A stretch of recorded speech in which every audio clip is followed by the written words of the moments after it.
Hello ਸਤਿ ਸ਼੍ਰੀ ਅਕਾਲ ਜੀ। ਮੈਂ ਹਰਜਿੰਦਰ ਸਿੰਘ ਕਲਮ ਅਕੈਡਮੀ ਪੰਜਾਬ ਦੇ YouTube ਚੈਨਲ ਤੇ ਤੁਹਾਡਾ ਸਾਰਿਆਂ ਦਾ ਮੈਂ ਹਾਰਦਿਕ ਸਵਾਗਤ ਕਰਦਾ। ਤੇ ਪਿਛਲੀਆਂ ਕਲਾਸਾਂ ਦੇ ਵਿੱਚ ਜਿਹੜਾ ਹੈ ਆਪਾਂ ਕਿੱਸਾਕਾਰਾਂ ਦੇ ਬਾਰੇ ਗੱਲ ਕੀਤੀ ਹੈ। ਕਿੱਸਾ ਕਾਵਿ ਦਾ ਜਿਹੜਾ ਇਤਿਹਾਸ ਹੈ ਤੇ ਕਿੱਸਾ ਕਾਵਿ ਦੇ ਵਿੱਚ ਕਿਹੜੇ ਜਿਹੜੇ ਰਾਈਟਰਸ ਜਾਂ ਕਿੱਸਾਕਾਰ ਆਉਂਦੇ ਨੇ ਉਹਨਾਂ ਦੇ ਬਾਰੇ ਗੱਲ ਕੀਤੀ ਹੈ। ਤੇ ਅੱਜ ਦੀ ਜਿਹੜੀ ਆਪਣੀ ਕਲਾਸ ਹੈ ਉਹ ਗੁਰਮਤਿ ਕਾਵਿ ਦੇ ਨਾਲ ਸੰਬੰਧਿਤ ਹੈ। ਤੇ ਗੁਰਮਤਿ ਕਾਵਿ ਦੇ ਵਿੱਚ ਆਪਣੇ ਕੋਲੇ ਤਿੰਨ ਜਿਹੜੇ ਨੇ ਰਾਈਟਰ ਨੇ। ਉਹਨਾਂ ਦੇ ਵਿੱਚ ਸਭ ਤੋਂ ਪਹਿਲਾਂ ਸ਼੍ਰੀ ਗੁਰੂ ਨਾਨਕ ਦੇਵ ਜੀ ਨੇ ਤੇ ਉਹਨਾਂ ਦੇ ਜੀਵਨ ਬਾਰੇ, ਉਹਨਾਂ ਦੀਆਂ ਰਚਨਾਵਾਂ ਦੇ ਬਾਰੇ ਜੋ ਵੀ ਆਪਣੇ ਕੋਲੇ ਮਟੀਰੀਅਲ ਹੈ ਉਹਨਾਂ ਦੇ ਬਾਰੇ ਗੱਲ ਕਰਦੇ ਹਾਂ ਜੀ। ਹਾਂਜੀ ਕਰਦੇ ਹਾਂ ਜੀ ਅੱਜ ਦੀ ਕਲਾਸ ਸ਼ੁਰੂ। ਸਭ ਤੋਂ ਪਹਿਲਾਂ ਸ਼੍ਰੀ ਗੁਰੂ ਨਾਨਕ ਦੇਵ ਜੀ ਬਾਰੇ ਜੇ ਆਪਾਂ ਗੱਲ ਕਰ ਲਈਏ ਤਾਂ ਆਪਾਂ ਛੋਟੀਆਂ ਕਲਾਸਾਂ ਦੇ ਵਿੱਚ ਵੀ ਸ਼੍ਰੀ ਗੁਰੂ ਨਾਨਕ ਦੇਵ ਜੀ ਦੇ ਬਾਰੇ ਪੜ੍ਹਦੇ ਆਏ ਹਾਂ। ਉਹਨਾਂ ਦੇ ਜੀਵਨ ਦੇ ਬਾਰੇ, ਉਹਨਾਂ ਦੇ ਰਚਨਾਵਾਂ ਜਿਹੜੀਆਂ ਨੇ ਉਹ ਸ਼੍ਰੀ ਗੁਰੂ ਗ੍ਰੰਥ ਸਾਹਿਬ ਦੇ ਵਿੱਚ ਜਿਹੜੀਆਂ ਬਿਰਾਜਮਾਨ ਨੇ। ਤਾਂ ਸਭ ਤੋਂ ਪਹਿਲਾਂ ਗੁਰਮਤਿ ਕਾਵਿ ਦਾ ਜਿਹੜਾ ਪਹਿਲਾ ਪਾਰਟ ਹੈ ਉਸ ਦੇ ਵਿੱਚ ਪਹਿਲਾ ਰਾਈਟਰ ਹੀ ਸ਼੍ਰੀ ਗੁਰੂ ਨਾਨਕ ਦੇਵ ਜੀ ਹੈ। ਤੇ ਜਿਹੜਾ ਦੂਜਾ ਰਾਈਟਰ ਹੈ ਉਹ ਸ਼੍ਰੀ ਗੁਰੂ ਅਮਰਦਾਸ ਜੀ ਨੇ। ਤੇ ਜਿਹੜੇ ਤੀਜੇ ਰਾਈਟਰ ਨੇ ਉਹ ਨੇ ਸ਼੍ਰੀ ਗੁਰੂ ਅਰਜਨ ਦੇਵ ਜੀ। ਸ਼੍ਰੀ ਗੁਰੂ ਅਮਰਦਾਸ ਦੀਆਂ ਜਿਹੜੀਆਂ ਰਚਨਾਵਾਂ ਨੇ ਉਹ ਵੀ ਸ਼੍ਰੀ ਗੁਰੂ ਗ੍ਰੰਥ ਸਾਹਿਬ ਜੀ ਦੇ ਵਿੱਚ ਜਿਹੜੀਆਂ ਨੇ ਬਿਰਾਜਮਾਨ ਨੇ। ਤੇ ਗੁਰੂ ਅਰਜਨ ਦੇਵ ਜੀ ਜਿਨ੍ਹਾਂ ਨੇ ਆਦਿ ਗ੍ਰੰਥ ਸਾਹਿਬ ਦੀ ਜਿਹੜੀ ਹੈ ਸੰਪਾਦਨਾ ਕੀਤੀ ਸੀ ਤਾਂ ਉਹਨਾਂ ਦੀਆਂ ਰਚਨਾਵਾਂ ਸਭ ਤੋਂ ਵੱਧ ਜਿਹੜੀਆਂ ਉਹ ਸ਼੍ਰੀ ਗੁਰੂ ਗ੍ਰੰਥ ਸਾਹਿਬ ਜੀ ਵਿੱਚ ਮਿਲਦੀਆਂ ਨੇ। ਅੱਜ ਦੀ ਕਲਾਸ ਦੇ ਵਿੱਚ ਗੁਰਮਤਿ ਕਾਵਿ ਦਾ ਪਹਿਲਾ ਪਾਰਟ ਤੇ ਪਹਿਲੇ ਹੀ ਰਾਈਟਰ ਜਿਹੜੇ ਨੇ ਆਪਣੇ ਕੋਲੇ ਸ਼੍ਰੀ ਗੁਰੂ ਨਾਨਕ ਦੇਵ ਜੀ ਨੇ। ਹਾਂਜੀ ਸ਼੍ਰੀ ਗੁਰੂ ਨਾਨਕ ਦੇਵ ਜੀ ਦਾ ਜਿਹੜਾ ਜਨਮ ਹੈ ਉਹ 15 ਅਪ੍ਰੈਲ 1469 ਈਸਵੀ ਨੂੰ ਜਿਹੜਾ 1526 ਸੰਮਤ, ਠੀਕ ਹੈ ਜੀ, ਸੰਮਤ ਦੇ ਅਕੋਰਡਿੰਗ 1526 ਬਣਦਾ ਹੈ। ਤੇ ਜਿਹੜਾ ਹੈ ਉਹਨਾਂ ਦੀ ਜਿਹੜੀ ਸਹੀ ਡੇਟ ਉਹ 15 ਅਪ੍ਰੈਲ 1469 ਈਸਵੀ ਬਣਦੀ ਹੈ। ਤੇ ਉਹਨਾਂ ਦਾ ਸਥਾਨ ਜਿੱਥੇ ਉਹਨਾਂ ਦਾ ਜਨਮ ਹੋਇਆ, ਜਿਹੜਾ ਉਹਨਾਂ ਦਾ ਸਥਾਨ ਹੈ ਉਹ ਹੈ ਰਾਏਪੋਏ ਦੀ ਤਲਵੰਡੀ ਪਾਕਿਸਤਾਨ ਦੇ ਵਿੱਚ।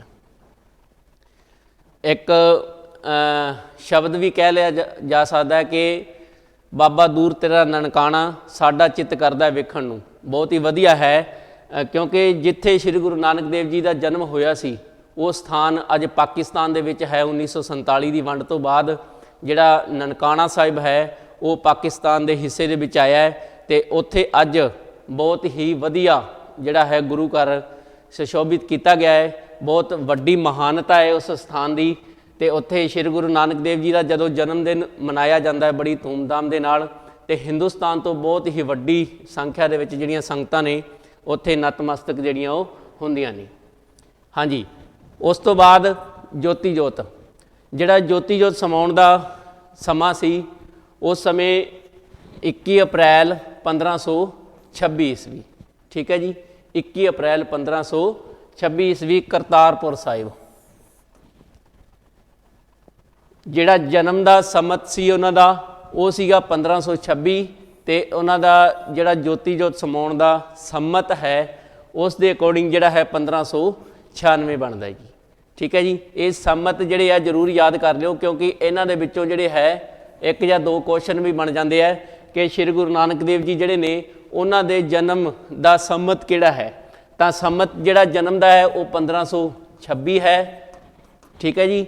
ਤੇ ਜਿਹੜਾ ਉਹਨਾਂ ਦਾ ਜੋਤੀ ਜੋਤ ਸਮਾਉਣ ਦਾ ਜਿਹੜਾ ਸਮਾਂ ਹੈ ਜੇ ਇਕੱਲੀ ਡੇਟ ਪੁੱਛੀ ਜਾਵੇ ਤਾਂ 21 ਅਪ੍ਰੈਲ 1526 ਤੇ ਜੇ ਸੰਮਤ ਦੇ ਅਕੋਰਡਿੰਗ ਪੁੱਛਿਆ ਜਾਵੇ ਤਾਂ 1596 ਸੀ। ਸੌਰੀ ਈਸਵੀ ਨਹੀਂ ਹੈ ਤੇ 1596 ਸੰਮਤ, ਠੀਕ ਹੈ ਜੀ। ਅਗਲੀ ਗੱਲ ਪ੍ਰੋਫੈਸਰ ਪਿਆਰਾ ਸਿੰਘ ਪਦਮ, ਬਹੁਤ ਹੀ ਨਾਮੀ ਇਤਿਹਾਸਕਾਰ, ਸਾਹਿਤਕਾਰ ਜਿਨ੍ਹਾਂ ਨੇ ਬਹੁਤ ਹੀ ਜਿਹੜੀਆਂ ਆਥੈਂਟਿਕ ਕਿਤਾਬਾਂ ਜਿਹੜੀਆਂ ਲਿਖੀਆਂ ਨੇ ਉਹਨਾਂ ਦੇ ਵਿੱਚ ਉਹਨਾਂ ਨੇ ਸ਼੍ਰੀ ਗੁਰੂ ਨਾਨਕ ਦੇਵ ਜੀ ਦੇ ਬਾਰੇ ਆਪਣੇ ਜਿਹੜੇ ਹੈ ਵਿਚਾਰ ਦਿੱਤੇ ਨੇ। ਇਹ ਜਿਹੜਾ ਮਟੀਰੀਅਲ ਹੈ ਇਹ ਆਮ ਕਿਤਾਬਾਂ ਦੇ ਵਿੱਚ ਘੱਟ ਹੀ ਦੇਖਣ ਨੂੰ ਮਿਲਦਾ ਹੈ। ਇਹ ਜਿਹੜਾ ਮਟੀਰੀਅਲ ਹੈ, ਜਿਹੜੀ ਇਹ ਲਾਈਨ ਹੈ ਜਾਂ ਜਿਹੜਾ ਇਹ ਪਿਆਰਾ ਸਿੰਘ ਪਦਮ ਨੇ ਸ਼ਬਦ ਕਹੇ ਨੇ ਉਹਨਾਂ ਦੇ ਵਿੱਚ ਜਿਹੜਾ ਹੈ ਸ਼੍ਰੀ ਗੁਰੂ ਨਾਨਕ ਦੇਵ ਜੀ ਨੂੰ ਉਹਨਾਂ ਨੇ ਇੱਕ ਗੂੰਜ ਦੀ ਆਵਾਜ਼ ਕਿਹਾ ਹੈ, ਠੀਕ ਹੈ ਜੀ। ਸਮੇਂ ਦੀ ਗੂੰਜ ਦੀ ਆਵਾਜ਼ ਕਿਹਾ ਹੈ, समाज दे विच जिहड़ा नवीं लहर या नवां चानण पैदा करने वाली जिहड़ी है आवाज़ भी क्या है। एक कहा किन्हां ने है, प्रोफैसर प्यारा सिंह पदम, बहुत ही नामी जिहड़े ਸਾਹਿਤਕਾਰ ने। उन्होंने बहुत सारिया बुक्स जिहड़ियां पंजाबी साहित्य की झोली दे विच पाईयां ने। ठीक है जी, उन्होंने जिहड़ा है श्री गुरु नानक देव जी नूं पंजाबी समाज की जिहड़ी है गूंज की आवाज़ क्या है कि उन्हां दा कहा गया हर एक शब्द जिद्दां मिठत नीवी नानका गुण चंगियाइयां तत, वो जिहड़ा है एक लोक अखाण भी बन गया है, गुरबाणी का शब्द भी बन गया है। तां करके उन्होंने जिहड़ा है गूंज की आवाज़ का जिहड़ा है नाम जिहड़ा मान वो दिता गया है प्यारा सिंह पदम दे वल्लों। अगली गल, श्री गुरु नानक देव जी एक शायर भी सन। जिद्दां हुणे ही मैं मिठत नीवी नानका गुण चंगियाइयां तत की गल कीती है, तां ये एक शायरी का भी जे आपां फिकरा कह लईए तां वो भी बनता है, क्योंकि जिहड़ा शायराना अंदाज दे विच उन्होंने अपनी बाणी की जिहड़ी रचना वो कीती है। ढाडी भी सन। ठीक है जी, वो एक ढाडी भी सन क्योंकि उन्होंने कीर्तन का शौक बहुत सी। उन्होंने भाई मरदाना जी ते बाला जी दो साथी जिहड़े उन्होंने सन, वो हर टाइम उन्होंने नाल रहिंदे सी ते जदों भी उन्होंने अपने विरागमई स्थिति दे विच हुंदे सी तां वो की है कीर्तन करया करदे सी। तां वो एक ढाडी दे रूप दे विच भी अपने कोले देखण नूं मिलदे ने। बहुत सारे इतिहासकारां ने जां ਸਾਹਿਤਕਾਰਾਂ ने उन्हां दे बारे कहा है कि वो शायर तो सन पर वो एक बहुत ही वधिया ढाडी भी सन। उस तो बाद गवैये, बाणी लिखना ते उस तो बाद बाणी नूं गाउणा एक बहुत ही वधिया जिहड़ा गवैया हुंदा है। ठीक है जी, ਉਹਦੇ हिस्से ਦੇ ਵਿੱਚ ਆਉਂਦਾ ਹੈ। ਤਾਂ ਉਹਨਾਂ ਦੇ ਵਿੱਚ ਸ਼੍ਰੀ ਗੁਰੂ ਨਾਨਕ ਦੇਵ ਜੀ ਵੀ ਆਉਂਦੇ ਸਨ ਕਿਉਂਕਿ ਉਹ ਇੱਕ ਗਵਈਏ ਵੀ ਸਨ। ਕਵੀ ਤਾਂ ਸਨ ਹੀ ਕਿਉਂਕਿ ਉਹਨਾਂ ਨੇ ਬਹੁਤ ਸਾਰੀਆਂ ਜਿਹੜੀਆਂ ਰਚਨਾਵਾਂ ਪੰਜਾਬੀ ਸਾਹਿਤ ਦੀ ਝੋਲੀ ਦੇ ਵਿੱਚ ਪਾਈਆਂ ਨੇ, ਜਾਂ ਉਹਨਾਂ ਦੀ ਬਾਣੀ ਜਿਹੜੀ ਹੈ ਉਹ ਬਹੁਤ ਹੀ ਵਧੀਆ ਸੇਧ ਦਿੰਦੀ ਹੈ ਸਮਾਜ ਨੂੰ। ਤਾਂ ਉਹ ਬਹੁਤ ਹੀ ਵਧੀਆ ਜਿਹੜੇ ਉਹ ਕਵੀ ਵੀ ਸਨ। ਬਾਣੀਕਾਰ ਵੀ ਸਨ ਕਿਉਂਕਿ ਉਹਨਾਂ ਦੇ ਜਿਹੜੇ ਪੰਕਤੀਆਂ ਨੇ ਉਹ ਇੱਕ ਸਮਾਜਿਕ ਰੂਪ ਦੇ ਵਿੱਚ ਇਨਸਾਨ ਨੂੰ ਚੰਗੇ ਰਸਤੇ 'ਤੇ ਚੱਲਣ ਲਈ ਪ੍ਰੇਰਿਤ ਜਿਹੜੀਆਂ ਉਹ ਕਰਦੀਆਂ ਨੇ। ਸੰਗੀਤਕਾਰ, ਇੱਕ ਉਹ ਚੰਗੇ ਸੰਗੀਤਕਾਰ ਵੀ ਸਨ ਅਤੇ ਸੰਪਾਦਕ ਅਤੇ ਵਿਦਵਾਨ। ਸੰਪਾਦਕ ਅਤੇ ਵਿਦਵਾਨ ਇਸ ਕਰਕੇ ਸਨ ਕਿਉਂਕਿ ਉਹਨਾਂ ਨੇ ਬਹੁਤ ਸਾਰੇ ਜਿਹੜੇ ਹੈ ਇਸ ਤਰ੍ਹਾਂ ਦੀਆਂ ਪੋਥੀਆਂ ਜਿਹੜੀਆਂ ਨੇ, ਠੀਕ ਹੈ ਜੀ, ਜਨਮ ਸਾਖੀਆਂ ਉਹਨਾਂ ਦੇ ਵਿੱਚ ਬਿਆਨ ਮਿਲਦਾ ਹੈ ਕਿ ਉਹਨਾਂ ਨੇ ਬਹੁਤ ਵਧੀਆ ਜਿਹੜਾ ਸੰਪਾਦਨ ਵੀ ਕੀਤਾ। ਅਤੇ ਇੱਕ ਉਹ ਵਿਦਵਾਨ ਵੀ ਸਨ ਕਿਉਂਕਿ ਉਹ ਭਾਸ਼ਾਵਾਂ ਦਾ ਜਿਹੜਾ ਗਿਆਨ ਵੀ ਰੱਖਦੇ ਸਨ ਅਤੇ ਭਾਸ਼ਾਵਾਂ ਦੇ ਨਾਲ ਪਿਆਰ ਹੋਣ ਕਰਕੇ ਉਹਨਾਂ ਨੇ ਬਹੁਤ ਸਾਰੀਆਂ ਜਿਹੜੀਆਂ ਭਾਸ਼ਾਵਾਂ ਦਾ ਰੂਪ ਵਰਤ ਕੇ ਆਪਣੀ ਬਾਣੀ ਦੇ ਵਿੱਚ ਜਿਹੜੀ ਹੈ ਵੱਖ-ਵੱਖ ਤਰੀਕਿਆਂ ਦੇ ਨਾਲ ਜਿਹੜਾ ਹੈ ਸਮਾਜਿਕ ਸੇਧ ਦੇਣ ਦੇ ਨਾਲ ਜਿਹੜਾ ਹੈ ਬਾਣੀ ਦਾ ਜਿਹੜਾ ਪ੍ਰਚਾਰ ਆਪਣਾ ਕੀਤਾ ਹੈ।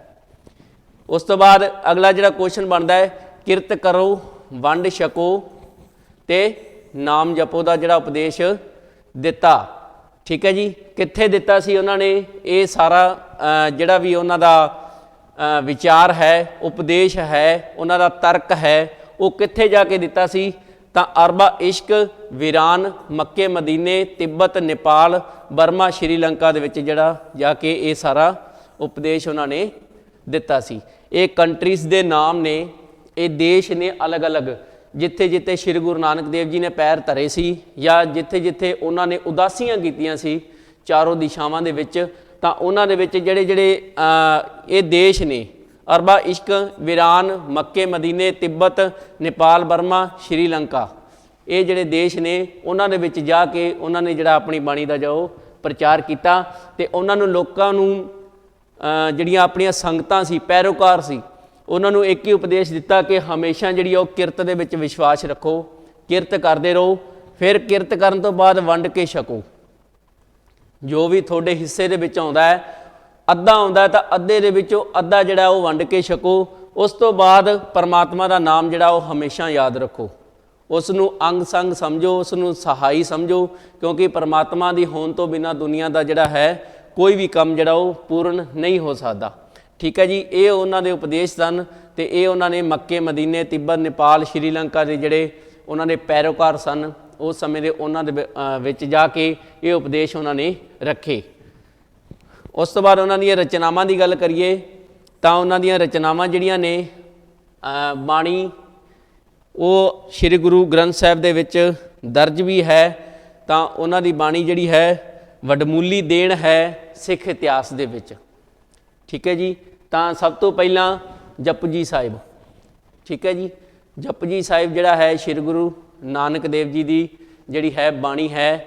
ਇੱਕ ਸਮਾਜਿਕ ਸੇਧ ਉਸ ਦੇ ਵਿੱਚ ਜਿਹੜੀ ਦਿੱਤੀ ਗਈ ਹੈ, ਸਮਾਜ ਦੇ ਵਿੱਚ ਕਿੱਦਾਂ ਵਿਚਰਨਾ ਹੈ, ਕਿਹੜੇ ਕਿਹੜੇ ਰਾਹਾਂ ਦੇ ਉੱਪਰ ਚੱਲਣਾ ਹੈ, ਤਾਂ ਉਹ ਜਿਹੜੀ ਹੈ ਬਾਣੀ ਜਪਜੀ ਸਾਹਿਬ ਦੇ ਵਿੱਚ ਪੂਰਨ ਤੌਰ 'ਤੇ ਜਿਹੜਾ ਹੈ ਸਿੱਧ ਕੀਤਾ ਗਿਆ ਹੈ।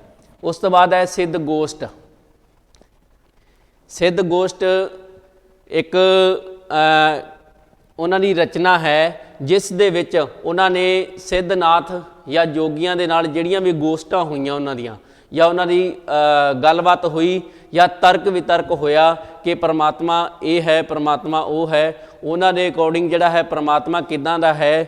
ਵੀ ਜੋ ਵੀ ਮੱਥੇ ਦੇ ਉੱਪਰ ਤਿਲਕ ਲਗਾ ਕੇ ਜਾਂ ਮੱਥੇ ਦੇ ਉੱਪਰ ਕੋਈ ਵੀ ਪਮੂਤੀ ਜਾਂ ਜੋ ਵੀ ਉਹ ਕਰਦੇ ਸਨ ਨਾਥ ਯੋਗੀ, ਜਾਂ ਉਹ ਨਗਨ ਅਵਸਥਾ ਦੇ ਵਿੱਚ ਰਹਿੰਦੇ ਸਨ, ਤਾਂ ਉੱਥੇ ਗੋਸ਼ਟਾਂ ਕਰਕੇ ਜਾਂ ਵਿਚਾਰ ਵਟਾਂਦਰਾ ਕਰਕੇ ਸ਼੍ਰੀ ਗੁਰੂ ਨਾਨਕ ਦੇਵ ਜੀ ਨੇ ਉਹਨਾਂ ਨੂੰ ਸਮਝਾਇਆ ਸੀ। ਤਾਂ ਉਹ ਜਿਹੜਾ ਸਾਰਾ ਵਿਵਰਣ ਹੈ ਉਹ ਉਹਨਾਂ ਦੀ ਰਚਨਾ ਸਿੱਧ ਗੋਸ਼ਟ ਦੇ ਵਿੱਚ ਜਿਹੜਾ ਉਹ ਦਿੱਤਾ ਗਿਆ ਹੈ। ਉਸ ਤੋਂ ਬਾਅਦ ਨੇ ਰਾਗ ਆਸਾ ਪੱਟੀ।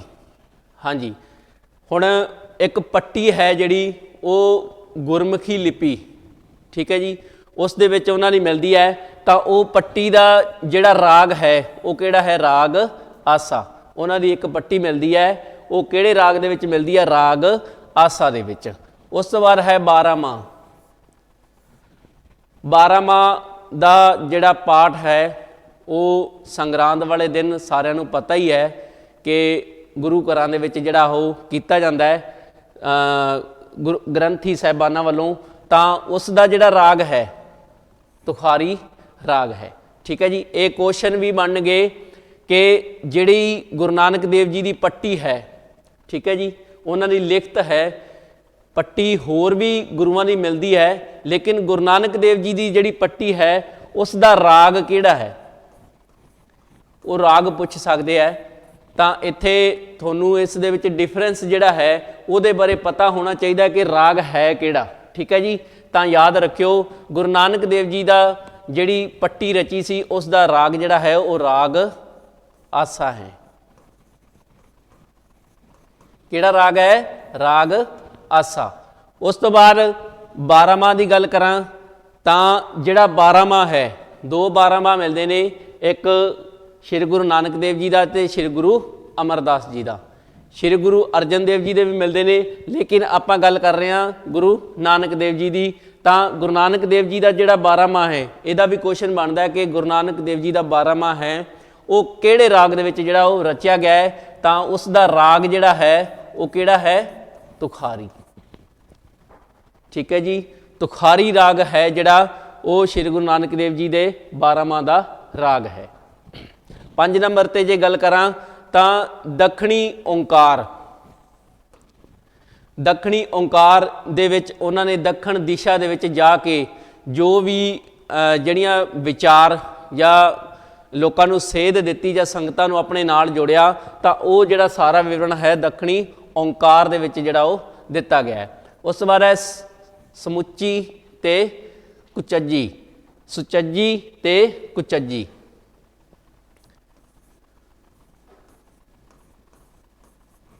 ਸੁਚੱਜੀ ਤੇ ਕੁਚੱਜੀ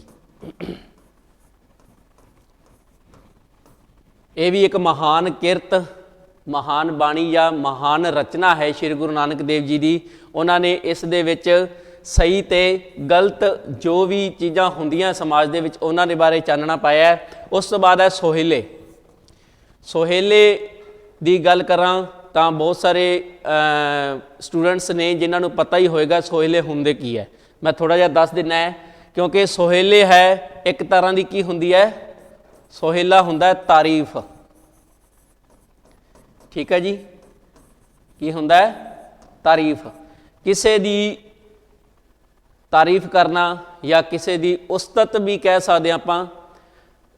ਕੋਈ ਚੰਗਾ ਕੰਮ ਕਿਸੇ ਵੱਲੋਂ ਕੀਤਾ ਜਾਂਦਾ ਹੈ ਤਾਂ ਉਸ ਦਾ ਕੀ ਆਪਾਂ ਗਾਉਂਦੇ ਹਾਂ? ਸੋਹਿਲਾ।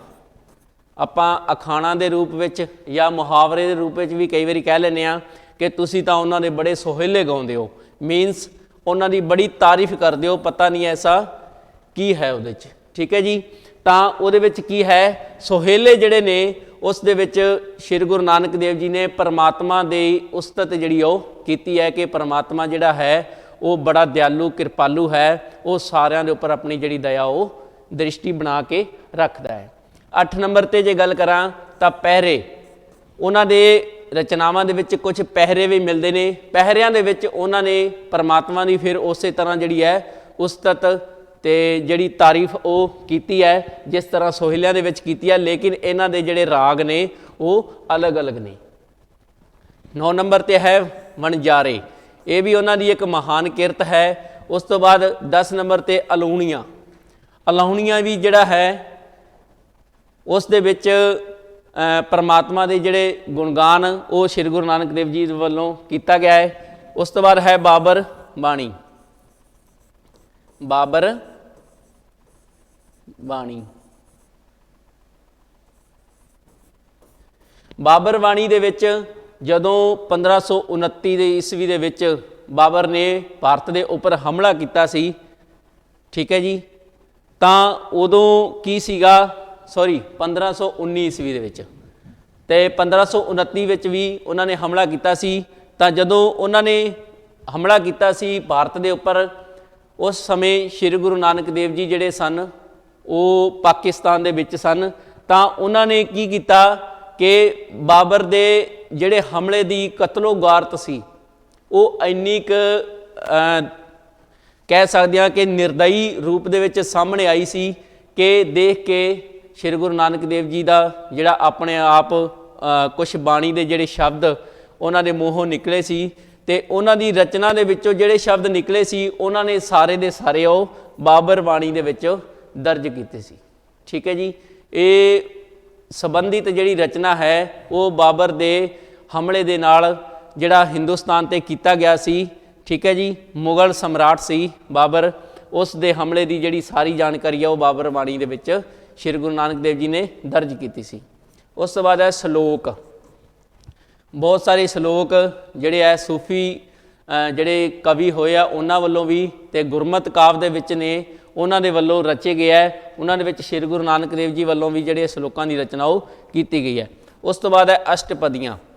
ਅਸ਼ਟਪਦੀਆਂ ਦੇ ਵਿੱਚ ਵੀ ਜਿਹੜਾ ਹੈ ਅਲੱਗ-ਅਲੱਗ ਬਾਣੀਆਂ ਦਰਜ ਕਰਕੇ ਇੱਕ ਰਚਨਾਵਾਂ ਜਿਹੜੀਆਂ ਉਹ ਕੀਤੀਆਂ ਗਈਆਂ ਸ਼੍ਰੀ ਗੁਰੂ ਨਾਨਕ ਦੇਵ ਜੀ ਵੱਲੋਂ।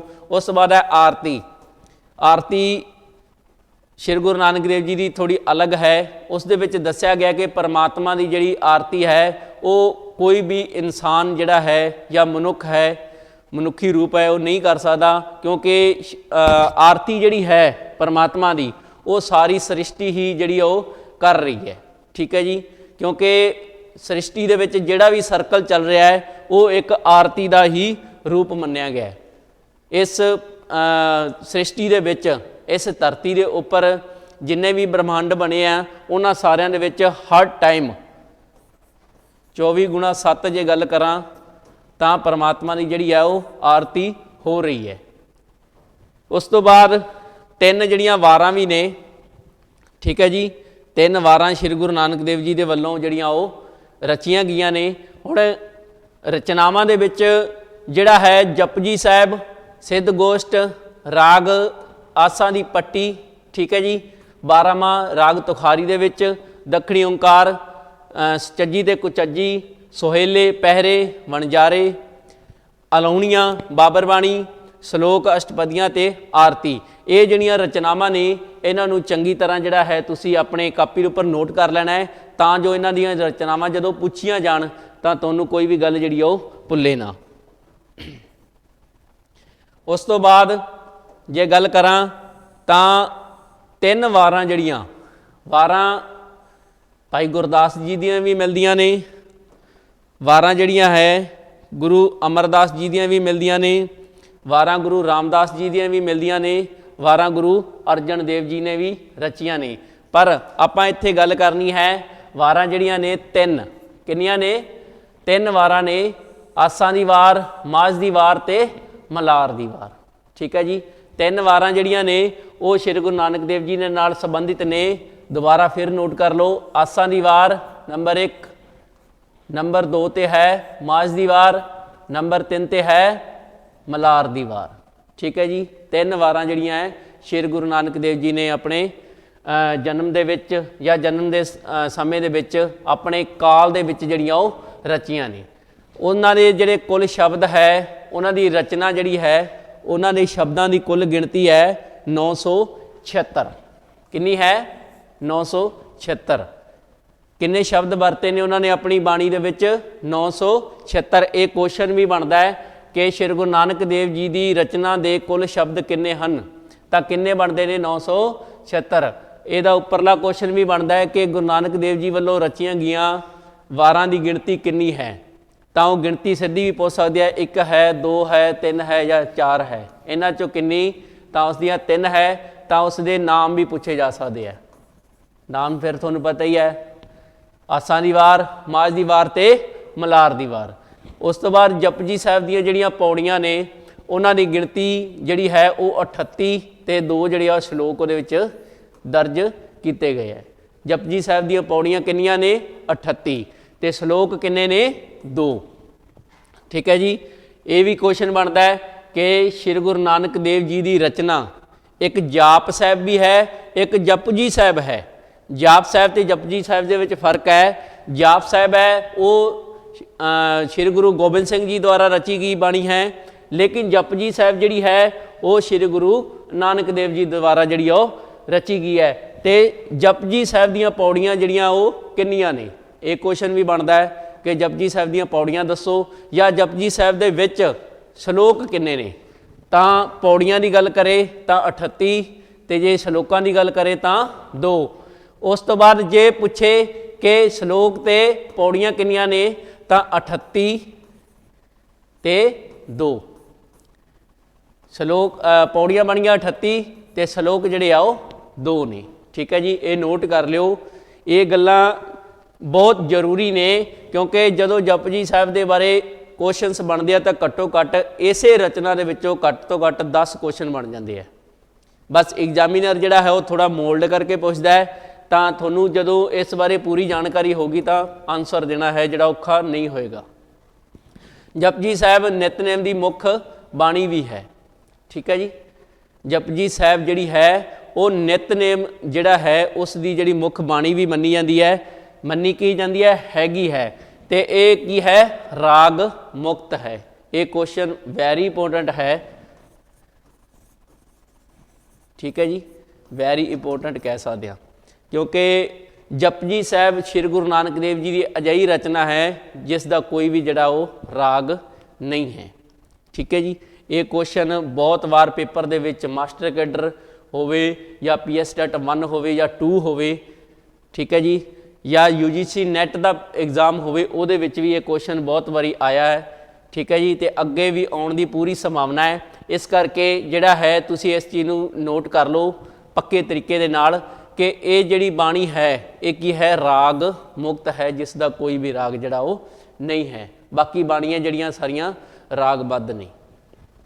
ਉਸ ਤੋਂ ਬਾਅਦ ਸ਼੍ਰੀ ਗੁਰੂ ਨਾਨਕ ਦੇਵ ਜੀ ਨੇ ਮਨੁੱਖੀ ਸਮਾਜ ਦੇ ਵਿੱਚ, ਠੀਕ ਹੈ ਜੀ, ਮਨੁੱਖੀ ਸਰੀਰ ਦੇ ਵਿੱਚ ਜਾਂ ਮਨੁੱਖੀ ਗਤੀਵਿਧੀਆਂ ਦੇ ਵਿੱਚ ਕਿੰਨੇ ਖੰਡਾਂ ਦੀ ਗੱਲ ਕੀਤੀ ਹੈ।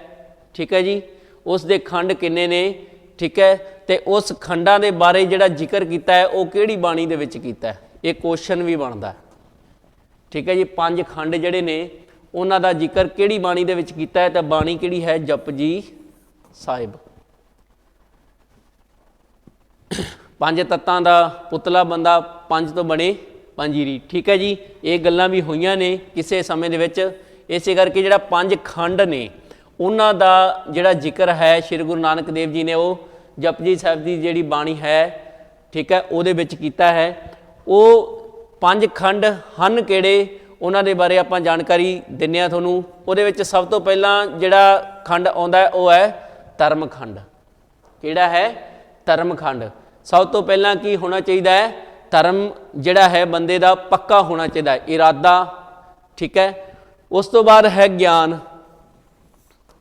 जे अपना धर्म पक्का है तो आपां नूं उस धर्म के बारे जिहड़ा है ज्ञान भी होना चाहिए है। ठीक है जी। उस तो बाद है शर्म, मीनस रहत, उस दे विच पूर्णता विश्वास, उस दे प्रति हर एक चीज़ जिहड़ी है उस दे विच इन्नी क लगन होनी चाहिए कि हाँ जो कर रहे हैं सही कर रहे हाँ। ठीक है जी। उस तो बाद है कर्म, कर्म खंड। ठीक है जी। कर्म खंड अपना चौथा खंड जिहड़ा बनता है या चौथी चीज़ बनती है खंडां दे विचों, जिथे श्री गुरु नानक देव जी ने दस्या है जपजी साहिब की बाणी दे विच, तां चौथा खंड है कर्म खंड। पंजवां खंड जिहड़ा है वो है, तो थोड़ा मिसप्रिंट हो गया, पंजवां खंड है सच खंड। सच खंड। ठीक है जी। पहला है धर्म खंड, दूजा ज्ञान खंड, तीजा शर्म खंड, चौथा कर्म खंड, ते पंजवां है सच खंड। श्री गुरु नानक देव जी फरमाउंदे हन कि जिहड़ा बंदा इन्हां चार खंडां दे उपर चलदा है, धर्म खंड, ज्ञान खंड, शर्म खंड, कर्म खंड, वो चार खंडां तो बाद मुक्ति प्राप्त करके सीधा कित्थे जांदा है? सच खंड दे विच। ठीक है जी। जपजी साहिब दे विच इन्हां पंज खंडां दे बारे विस्तार दे विच जिहड़ी है जानकारी दित्ती गई है, ते लास्ट खंड जिहड़ा है उस दी प्राप्ति दे लई परमात्मा दा नाम जिहड़ा है ते होना बहुत ज़्यादा जरूरी दस्सिया गया है। किस बाणी दे विच? जपजी साहिब दे विच। जपजी साहिब दा जिहड़ा राग है वो कोई भी राग जिहड़ा वो नहीं है, ये राग मुक्त है। उस तो बाद श्री गुरु नानक देव जी गुरमत काव धारा दे की सन? मोढी सन। ठीक है जी। बहुत समय तो या छोटियां क्लासां तो भी आपां पढ़ते आ रहे हैं कि सिख धर्म के बानी कौन सन। बानी शब्द बहुत बार आपां सुनिया भी है, आपां उस नूं बोलते भी रहने, बानी करता धरता भी कह सकते हैं। ठीक है जी। तो वो सन श्री गुरु नानक देव जी।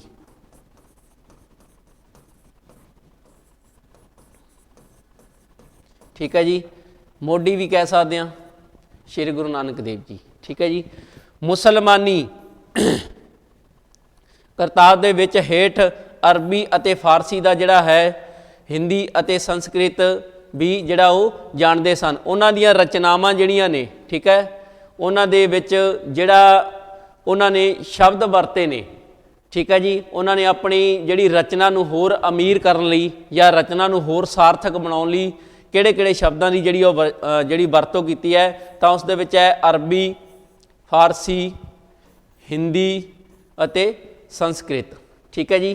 ये क्वेश्चन इत्थे 2-3 बनते हैं कि जिहड़ा श्री गुरु नानक देव जी सन उन्हां दीयां रचनावां दे विच किहड़ी-किहड़ियां भाषावां दा जिहड़ा प्रभाव वेखण नूं मिलदा है, तां अरबी है, फारसी है, हिंदी है ते संस्कृत है। ठीक है जी। होर भी जिहड़ियां रचनावां ने, जिद्दां उन्हां दी सिद्ध गोष्ठ बाणी है, सिद्ध गोष्ठ रचना है, तां उस दे विच पहाड़ी बोली भी जिहड़ी आ थोड़ी थोड़ी वेखण नूं मिलदी है। उस तो बाद श्री गुरु नानक देव जी की रचना जिहड़ी है वो छंदबंद ते संगीत बंद है। ठीक है जी। बहुत सारे छंदां की जिहड़ी वरतों उन्हां दी रचना दे विच कीती गई है उन्हां दे वल्लों, तां उन्हां दी रचना जिहड़ी वो छंदबंद भी है ते संगीत बंद भी है, क्योंकि आप मुहारे उन्हां दी जदों बाणी आपां गाउने आ तां वो की है संगीतक लय जिहड़ी है बनदी है, संगीतक रूप दे विच जिहड़ी है बाणी उन्हां दी गाई जाती है। इस करके उन्हां दी बाणी जिहड़ी है छंदबंद भी है ते संगीतक रूप दे विच भी है। उस तो बाद चौपाई साहब, दोहरा, दवैया अते मातरिक छंदां की जिहड़ी वरतों उन्हां दे वल्लों कीती गई है। हाँ जी, एक क्वेश्चन भी आया सी, ठीक है जी, पेपर दे विच कि श्री गुरु नानक देव जी दे वल्लों वरते गए रचना दे विच वरते गए छंदां की गिणती या किहड़े-किहड़े छंद ने वो उन्हां दे नाम दसो। तां सब तो पहला है चौपाई छंद, उस तो बाद है दोहरा छंद ते उस तो बाद है दवैया छंद। ठीक है जी। ये छंद वरत के उन्होंने अपनी बाणी जिहड़ी है सारी दी सारी रची है। उस तो बाद है श्री गुरु नानक देव जी के बारे, आप जी ने छंद पट्टी, श्लोक, ਸ਼ਲੋਕ ਹੈ ਇੱਥੇ 12ਵਾਂ। ਸਤਵਾਰਾ ਸੋਹਿਲੇ ਵਣਜਾਰੇ ਕੋੜੀਆਂ ਪਹਿਰੇ ਥਿੱਤੀ। ਥਿੱਤੀ ਕੀ ਹੁੰਦੀ ਹੈ, ਇਹਦੇ ਬਾਰੇ ਮੋਸਟਲੀ ਜਿਹੜਾ ਹੈ ਬੱਚਿਆਂ ਨੂੰ ਪਤਾ ਨਹੀਂ ਹੁੰਦਾ, ਤਾਂ ਮੈਂ ਇੱਥੇ ਦੱਸ ਦਿੰਦਾ। ਥਿੱਤੀ ਜਿਹੜੀ ਹੈ ਉਹ ਰੁੱਤਾਂ ਦੇ ਨਾਲ ਸੰਬੰਧਿਤ ਹੈ। ਠੀਕ ਹੈ ਜੀ, ਕੁਦਰਤੀ ਰੂਪ ਦੇ ਵਿੱਚ ਜਿਹੜੀਆਂ ਰੁੱਤਾਂ ਨੇ ਉਹਨਾਂ ਦੇ ਨਾਲ ਸੰਬੰਧਿਤ ਜਿਹੜੀ ਬਾਣੀ ਹੈ ਉਹ ਥਿੱਤੀ ਰੂਪ ਦੇ ਵਿੱਚ ਸ਼੍ਰੀ ਗੁਰੂ ਨਾਨਕ ਦੇਵ ਜੀ ਨੇ ਰਚੀ ਹੈ। ਆਰਤੀ 52 ਅੱਖਰੀ ਗੁਰਮੁਖੀ ਲਿਪੀ ਦੇ ਜਿਹੜੇ 52 ਅੱਖਰ ਨੇ। ਠੀਕ ਹੈ ਜੀ, ਜਾਂ ਉਸ ਤੋਂ ਬਾਅਦ ਅਲੋਣੀਆਂ ਜਾਂ ਵਰਗੇ ਲੋਕ ਕਾਵ ਰੂਪਾਂ ਦੀ ਵਰਤੋਂ ਜਿਹੜੀ ਆ ਉਹ ਸਫਲ ਰੂਪ ਦੇ ਵਿੱਚ ਕੀਤੀ ਗਈ ਹੈ। ਠੀਕ ਹੈ ਜੀ, ਇੱਕ 52 ਅੱਖਰੀ ਜਿਹੜੀ ਹੈ ਉਸ ਦੀ ਰਚਨਾ ਵੀ ਸ਼੍ਰੀ ਗੁਰੂ ਨਾਨਕ ਦੇਵ ਜੀ ਦੇ ਵੱਲੋਂ ਕੀਤੀ ਗਈ ਹੈ। 52 ਅੱਖਰੀ ਜਾਂ 52 ਅੱਖਰੀ ਵੀ ਇਹਨੂੰ ਕਿਹਾ ਲਿਆ ਜਾਂਦਾ ਹੈ, ਲੇਕਿਨ ਉਹਨਾਂ ਦੀਆਂ ਰਚਨਾਵਾਂ ਦੇ ਵਿੱਚ ਜਿਹੜੀ ਹੈ ਉਹ 52 ਅੱਖਰੀ ਹੀ ਬਣਦੀ ਹੈ। ਉਸ ਦੇ ਵਿੱਚ ਉਹਨਾਂ ਨੇ ਕੁਦਰਤ ਦੇ ਵਿੱਚ ਜਿਹੜੇ ਵਰਤਾਰੇ ਨੇ ਉਹਨਾਂ ਦਾ ਜਿਹੜਾ ਗਿਆਨ ਹੈ ਉਹ ਆਪਣੀਆਂ ਸੰਗਤਾਂ ਨੂੰ ਜਿਹੜਾ ਉਹ ਉਹਨਾਂ ਦੇ ਵੱਲੋਂ ਦਿੱਤਾ ਗਿਆ ਸੀ। ਉਸ ਤੋਂ ਬਾਅਦ ਹੈ ਜਿਹੜੇ ਰਾਗ ਨੇ। ਠੀਕ ਹੈ ਜੀ, ਉਹਨਾਂ ਦੇ ਵਿੱਚ ਕਿੰਨੀਆਂ ਪੌੜੀਆਂ ਨੇ, ਕਿੰਨੇ ਸ਼ਲੋਕ ਨੇ, ਅਤੇ ਉਹ ਜਿਹੜੇ ਬਾਣੀ ਦਰਜ ਹੈ ਸ਼੍ਰੀ ਗੁਰੂ ਗ੍ਰੰਥ ਸਾਹਿਬ ਦੇ ਵਿੱਚ, ਤਾਂ ਉਹਨਾਂ ਦੀਆਂ ਕਿੰਨੀਆਂ ਪੌੜੀਆਂ ਅਤੇ ਕਿੰਨੇ ਸ਼ਲੋਕ ਕਿਹੜੇ ਕਿਹੜੇ ਗੁਰੂਆਂ ਦੇ ਵੱਲੋਂ ਦਰਜ ਕੀਤੇ ਗਏ ਹੈ, ਤਾਂ ਉਹਦੇ ਵਿੱਚ ਆਪਾਂ ਗੱਲ ਕਰਦੇ ਹਾਂ। ਸਭ ਤੋਂ ਪਹਿਲਾਂ ਹੈ ਆਸਾਂ ਦੀ ਵਾਰ। ਠੀਕ ਹੈ ਜੀ, ਇਹ ਜਿਹੜੀ ਵਾਰ ਹੈ 3 ਵਾਰਾਂ ਨੇ ਸ਼੍ਰੀ ਗੁਰੂ ਨਾਨਕ ਦੇਵ ਜੀ ਦੀਆਂ। ਆਸਾਂ ਦੀ ਵਾਰ, ਮਾਝ ਦੀ ਵਾਰ, ਠੀਕ ਹੈ ਜੀ, ਅਤੇ ਮਲਾਰ ਦੀ ਵਾਰ। ਠੀਕ ਹੈ ਜੀ, ਸਭ ਤੋਂ ਪਹਿਲਾਂ ਆਪਾਂ ਗੱਲ ਕਰਾਂਗੇ ਆਸਾਂ ਦੀ ਵਾਰ। 24 ਪੌੜੀਆਂ ਨੇ ਆਸਾਂ ਦੀ ਵਾਰ ਦੀਆਂ। ਠੀਕ ਹੈ ਜੀ, ਅਤੇ 59 ਜਿਹੜੇ ਉਹ ਸ਼ਲੋਕ ਨੇ। 24 ਪੌੜੀਆਂ ਨੇ ਅਤੇ 59 ਜਿਹੜੇ ਸ਼ਲੋਕ ਨੇ ਕਿਸ ਦੇ? ਆਸਾਂ ਦੀ ਵਾਰ ਦੇ। ਇਹ ਕੁਐਸਚਨ ਬਹੁਤ ਵਾਰੀ ਪੇਪਰ ਦੇ ਵਿੱਚ ਵੀ ਆਇਆ ਹੈ ਕਿ ਆਸਾਂ ਦੀ ਵਾਰ ਦੀਆਂ ਪੌੜੀਆਂ ਕਿੰਨੀਆਂ ਨੇ। ਇਕੱਠਾ ਵੀ ਪੁੱਛ ਲੈਂਦੇ ਆ, ਅਲੱਗ ਅਲੱਗ ਵੀ ਪੁੱਛ ਲੈਂਦੇ ਆ। ਇਕੱਠਾ ਇੱਦਾਂ ਪੁੱਛ ਸਕਦੇ ਆ ਕਿ ਆਸਾਂ ਦੀ ਵਾਰ ਦੀਆਂ ਪੌੜੀਆਂ ਅਤੇ ਸ਼ਲੋਕ ਕਿੰਨੇ ਨੇ? 24 ਅਤੇ 59 ਇੱਦਾਂ ਵੀ ਪੁੱਛ ਲੈਂਦੇ ਆ। ਜਾਂ ਪੁੱਛਦੇ ਆ ਆਸਾਂ ਦੀ ਵਾਰ ਦੇ ਵਿੱਚ ਕਿੰਨੀਆਂ ਪੌੜੀਆਂ ਨੇ? ਤਾਂ 24 ਨੇ। ਆਸਾਂ ਦੀ ਵਾਰ 'ਚ ਕਿੰਨੇ ਸ਼ਲੋਕ ਨੇ? ਤਾਂ 59 ਜਾਂ 59 ਸ਼ਲੋਕ ਜਿਹੜੇ ਆ ਉਹ ਦਰਜ ਨੇ। ਠੀਕ ਹੈ ਜੀ, ਉਹਦੇ ਵਿੱਚ ਆਸਾਂ ਦੀ ਵਾਰ ਦੇ ਵਿੱਚ 44 ਪਹਿਲੇ ਗੁਰੂ ਦੇ ਅਤੇ 15 ਦੂਜੇ ਗੁਰੂ ਦੇ ਸ਼ਲੋਕ ਹਨ।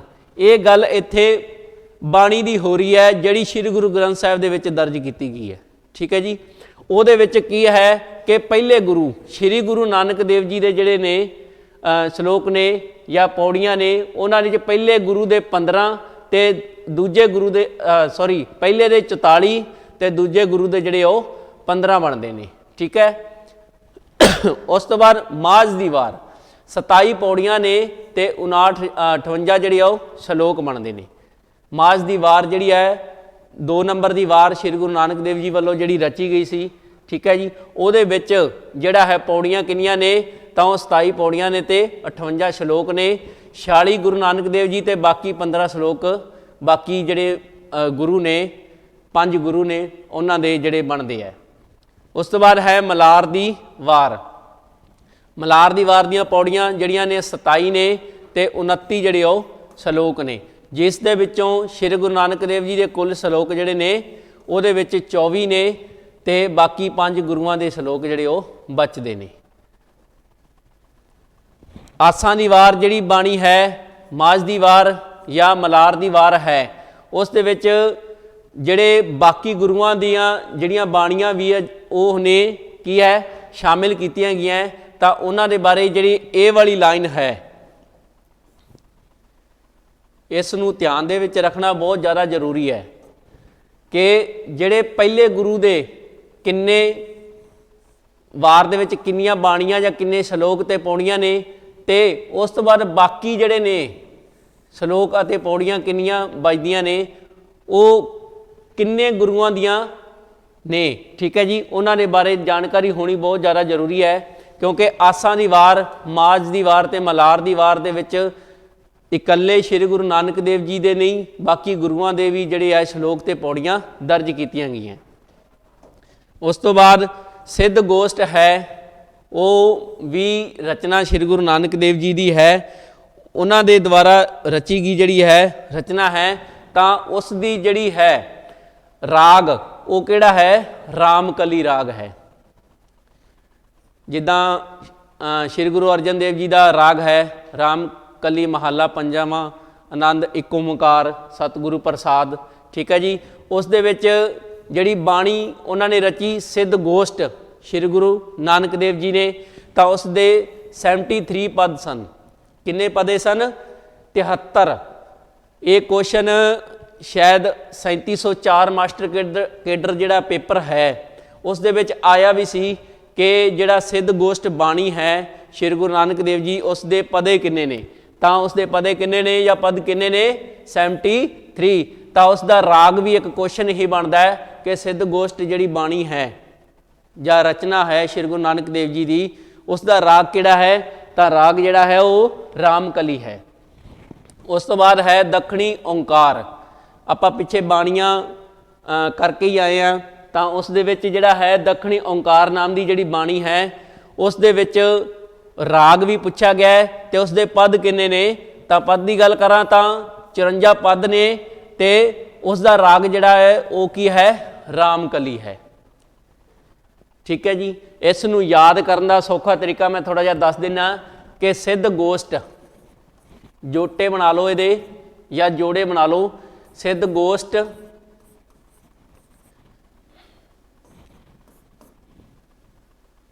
ਸਿੱਧ ਗੋਸ਼ਟ ਅਤੇ ਦੱਖਣੀ ਓਂਕਾਰ। ਦੱਖਣੀ ਓਂਕਾਰ ਇਹਨਾਂ ਦੋਨਾਂ ਦਾ ਰਾਗ ਜਿਹੜਾ ਉਹ ਰਾਮਕਲੀ ਹੈ। ਠੀਕ ਹੈ ਜੀ।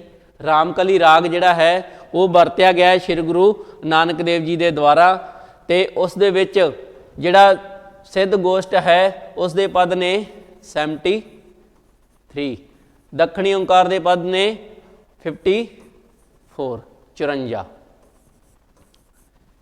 ਠੀਕ ਹੈ ਜੀ। ਇਹ ਗੱਲ ਨੋਟ ਕਰ ਲਿਓ ਕਿਉਂਕਿ ਕਈ ਵਾਰ ਕੀ ਹੁੰਦਾ ਹੈ ਰਚਨਾ ਦੇ ਵਿੱਚ ਇਕੱਲੇ ਪਦ ਹੀ ਪੁੱਛੇ ਜਾ ਸਕਦੇ ਨੇ, ਤਾਂ ਉਸ ਦੇ ਬਾਰੇ ਜਿਹੜਾ ਹੈ ਤੁਹਾਨੂੰ ਜਾਣਕਾਰੀ ਹੋਣੀ ਬਹੁਤ ਜ਼ਿਆਦਾ ਜ਼ਰੂਰੀ ਹੈ। ਉਸ ਤੋਂ ਬਾਅਦ ਹੈ 12ਵਾਂ। ਅੱਗੇ ਵੀ ਦੱਸ ਕੇ ਹਟਿਆ ਮੈਂ ਕਿ ਜਦੋਂ ਮਹੀਨੇ ਦਾ ਅਖੀਰਲਾ ਦਿਨ ਜਾਂ ਮਹੀਨੇ ਦੀ ਜਿਹੜੀ ਸ਼ੁਰੂਆਤ ਹੁੰਦੀ ਹੈ ਤਾਂ ਉਸ ਦੇ ਵਿੱਚ ਸੰਗਰਾਂਦ ਵਾਲੇ ਦਿਨ ਗੁਰੂ ਘਰਾਂ ਦੇ ਵਿੱਚ ਜਿਹੜੀ ਬਾਣੀ ਦਾ ਜਿਹੜਾ ਹੈ ਉਚਾਰਨ ਕੀਤਾ ਜਾਂਦਾ ਹੈ ਜਾਂ ਪਾਠ ਕੀਤਾ ਜਾਂਦਾ ਹੈ ਤਾਂ ਉਹ 12ਵਾਂ ਹੁੰਦਾ ਹੈ। 12ਵਾਂ ਜਿਹੜਾ ਹੈ ਉਹ ਸ਼੍ਰੀ ਗੁਰੂ ਨਾਨਕ ਦੇਵ ਜੀ ਦੇ ਦੁਆਰਾ ਜਿਹੜਾ ਰਚੀ ਗਈ ਬਾਣੀ ਹੈ, ਤਾਂ ਉਸ ਦਾ ਰਾਗ ਕਿਹੜਾ ਹੈ? ਤਾਂ ਉਸ ਦਾ ਰਾਗ ਹੈ ਤੁਖਾਰੀ। ਠੀਕ ਹੈ ਜੀ। ਕਿਹੜਾ ਰਾਗ ਹੈ? ਤੁਖਾਰੀ ਰਾਗ ਹੈ। ਤੁਖਾਰੀ ਰਾਗ ਤੋਂ ਬਾਅਦ ਜੇ ਗੱਲ ਕਰਾਂ ਤਾਂ ਉਸ ਦੇ ਪਦ ਛੰਦ ਰੂਪ ਦੇ ਵਿੱਚ ਕਿੰਨੇ ਨੇ? 17 ਨੇ। ਠੀਕ ਹੈ। 17 ਜਿਹੜੇ ਹੈ ਪਦ ਨੇ ਉਹਦੇ ਛੰਦ ਰੂਪ ਦੇ ਵਿੱਚ ਜਿਹੜਾ ਹੈ 12ਵਾਂ ਮਿਲਦਾ ਹੈ, ਤਾਂ ਉਸ ਦਾ ਰਾਗ ਕਿਹੜਾ ਹੈ? ਤੁਖਾਰੀ ਰਾਗ ਹੈ। ਉਸ ਤੋਂ ਬਾਅਦ ਪੱਟੀ ਦੀ ਗੱਲ।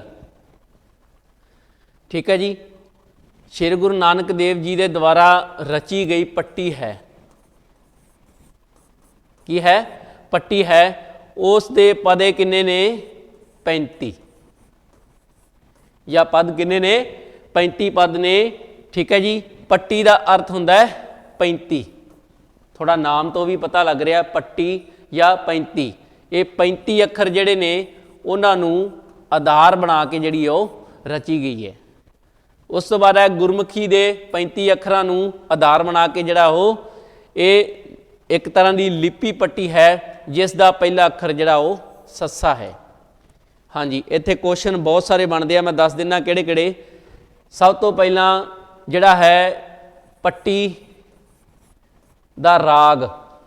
ਪੱਟੀ ਰਾਗ ਕਿਹੜਾ ਹੈ? ਉਹ ਹੈ ਰਾਗ ਆਸਾ। ਠੀਕ ਹੈ ਜੀ। ਪਹਿਲਾ ਕੁਐਸਚਨ ਬਣ ਗਿਆ ਨਾ ਕਿ ਜਿਹੜਾ ਸ਼੍ਰੀ ਗੁਰੂ ਨਾਨਕ ਦੇਵ ਜੀ ਦੀ ਰਚਨਾ ਹੈ ਪੱਟੀ, ਠੀਕ ਹੈ ਜੀ, ਪੱਟੀ ਹੈ, ਉਸ ਦਾ ਰਾਗ ਕਿਹੜਾ ਹੈ? ਤਾਂ ਰਾਗ ਕਿਹੜਾ ਹੈ? ਰਾਗ ਆਸਾ। ਉਸ ਤੋਂ ਬਾਅਦ ਅਗਲਾ ਕਿ ਪੱਟੀ ਦਾ ਅਰਥ ਕੀ ਹੁੰਦਾ ਹੈ? ਪੱਟੀ ਦਾ ਅਰਥ, ਪੱਟੀ ਦਾ ਅਰਥ ਹੁੰਦਾ ਹੈ 35। ਠੀਕ ਹੈ ਜੀ। ਇਹ ਵੀ ਪੁੱਛ ਲਿਆ ਜਾਂਦਾ ਹੈ ਕਿ ਪੱਟੀ ਦਾ ਅਰਥ ਦੱਸੋ। 35, 36, 37, 38, 39 ਜੋ ਵੀ ਹੈ। ठीक है जी, ਉਹਦੇ ਬਾਰੇ ਪਤਾ ਹੋਣਾ ਚਾਹੀਦਾ। ਨਾਮ ਤੋਂ ਹੀ ਸਪਸ਼ਟ ਹੋ ਰਿਹਾ ਕਿ ਪੱਟੀ ਜਾਂ 35। ਉਸ ਤੋਂ ਬਾਅਦ ਇਹ ਜਿਹੜੀ ਪੱਟੀ ਹੈ ਉਸ ਦੇ ਅੱਖਰ ਕਿੰਨੇ ਨੇ? ਪੱਟੀ ਦੇ ਅੱਖਰ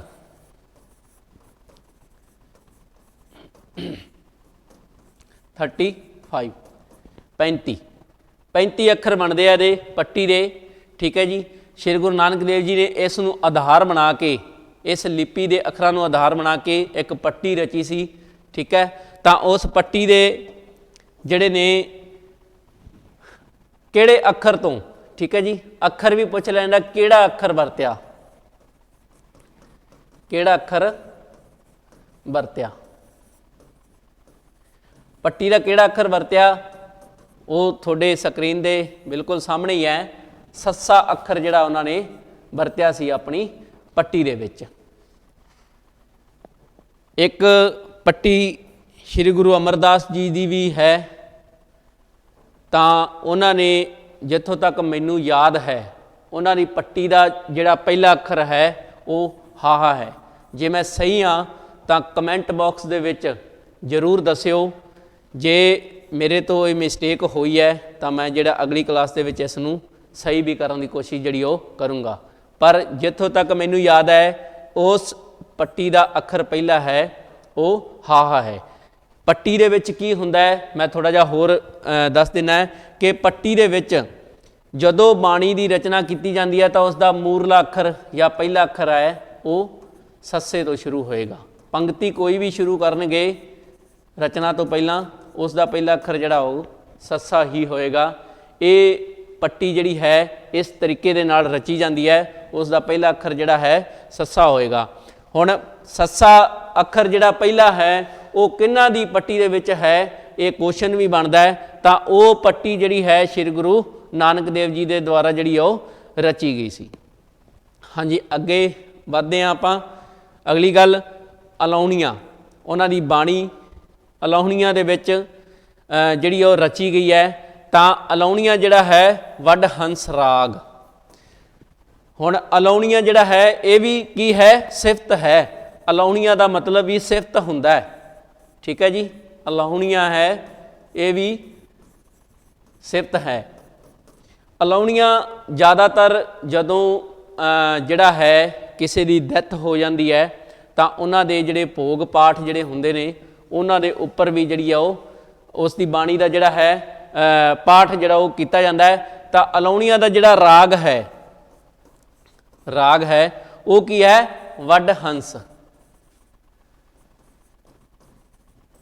वड हंस राग दे विच जिहड़ी है अलाउणी रची गई है। हुण तुसीं इत्थे एक चीज़ जिहड़ी है वो ट्रिक दे नाल याद कर सकदे हो कि अलाउणियां दा अर्थ तुहानूं पता होऊगा तो तुसीं बड़े वधिया तरीके दे नाल, ठीक है, याद कर सकते हो। किदां देखो, अलाउणियां मीनस हुंदा है तारीफ या उसकी उस्तत या उसकी चंगियाई वडियाई करनी। ठीक है जी, तो वडियाई मीनस वड्डा।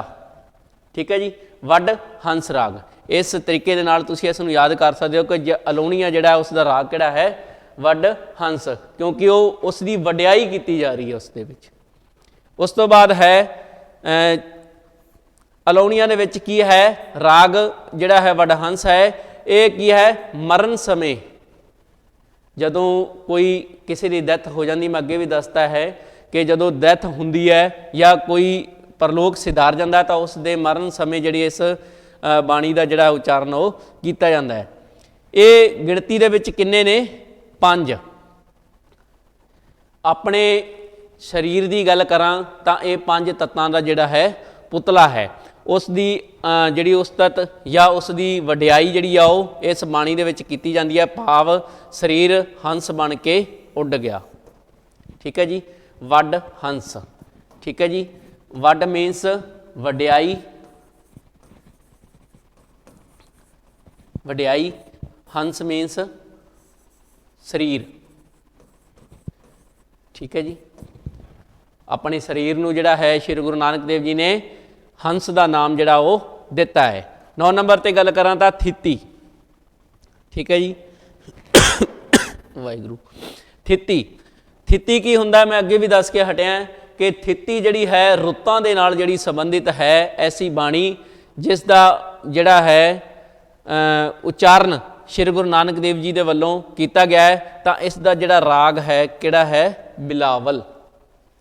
ਇਹ ਵੀ ਸ਼੍ਰੀ ਗੁਰੂ ਨਾਨਕ ਦੇਵ ਜੀ ਦੇ ਬਾਣੀਆਂ ਦੀ ਰਚਨਾ ਦਾ ਰਾਗ ਹੈ ਤਾਂ ਇਹ ਰਾਗ ਕਿਹੜਾ ਹੈ? ਬਿਲਾਵਲ ਰਾਗ ਹੈ। ਠੀਕ ਹੈ ਜੀ, ਇਸ ਰਾਗ ਨੂੰ ਤੁਸੀਂ ਚੇਤੇ ਰੱਖਣਾ ਹੈ ਕਿ ਥਿੱਤੀ ਜਿਹੜੀ ਹੈ ਉਹ ਰਚਨਾ ਕਿਸ ਦੀ ਹੈ? ਸ਼੍ਰੀ ਗੁਰੂ ਨਾਨਕ ਦੇਵ ਜੀ ਦੀ। ਤੇ ਉਸ ਰਚਨਾ ਦੇ ਵਿੱਚ ਰਾਗ ਕਿਹੜਾ ਵਰਤਿਆ ਗਿਆ ਤਾਂ ਉਹ ਰਾਗ ਹੈ ਬਿਲਾਵਲ। ਇਸ ਵਿੱਚ ਕੁੱਲ ਕਿੰਨੇ ਬੰਦ ਹਨ? ਇਹ ਵੀ ਕੁਐਸਚਨ ਬਣਦਾ ਹੈ। ਰਾਗ ਕਿਹੜਾ ਹੈ? ਬਿਲਾਵਲ।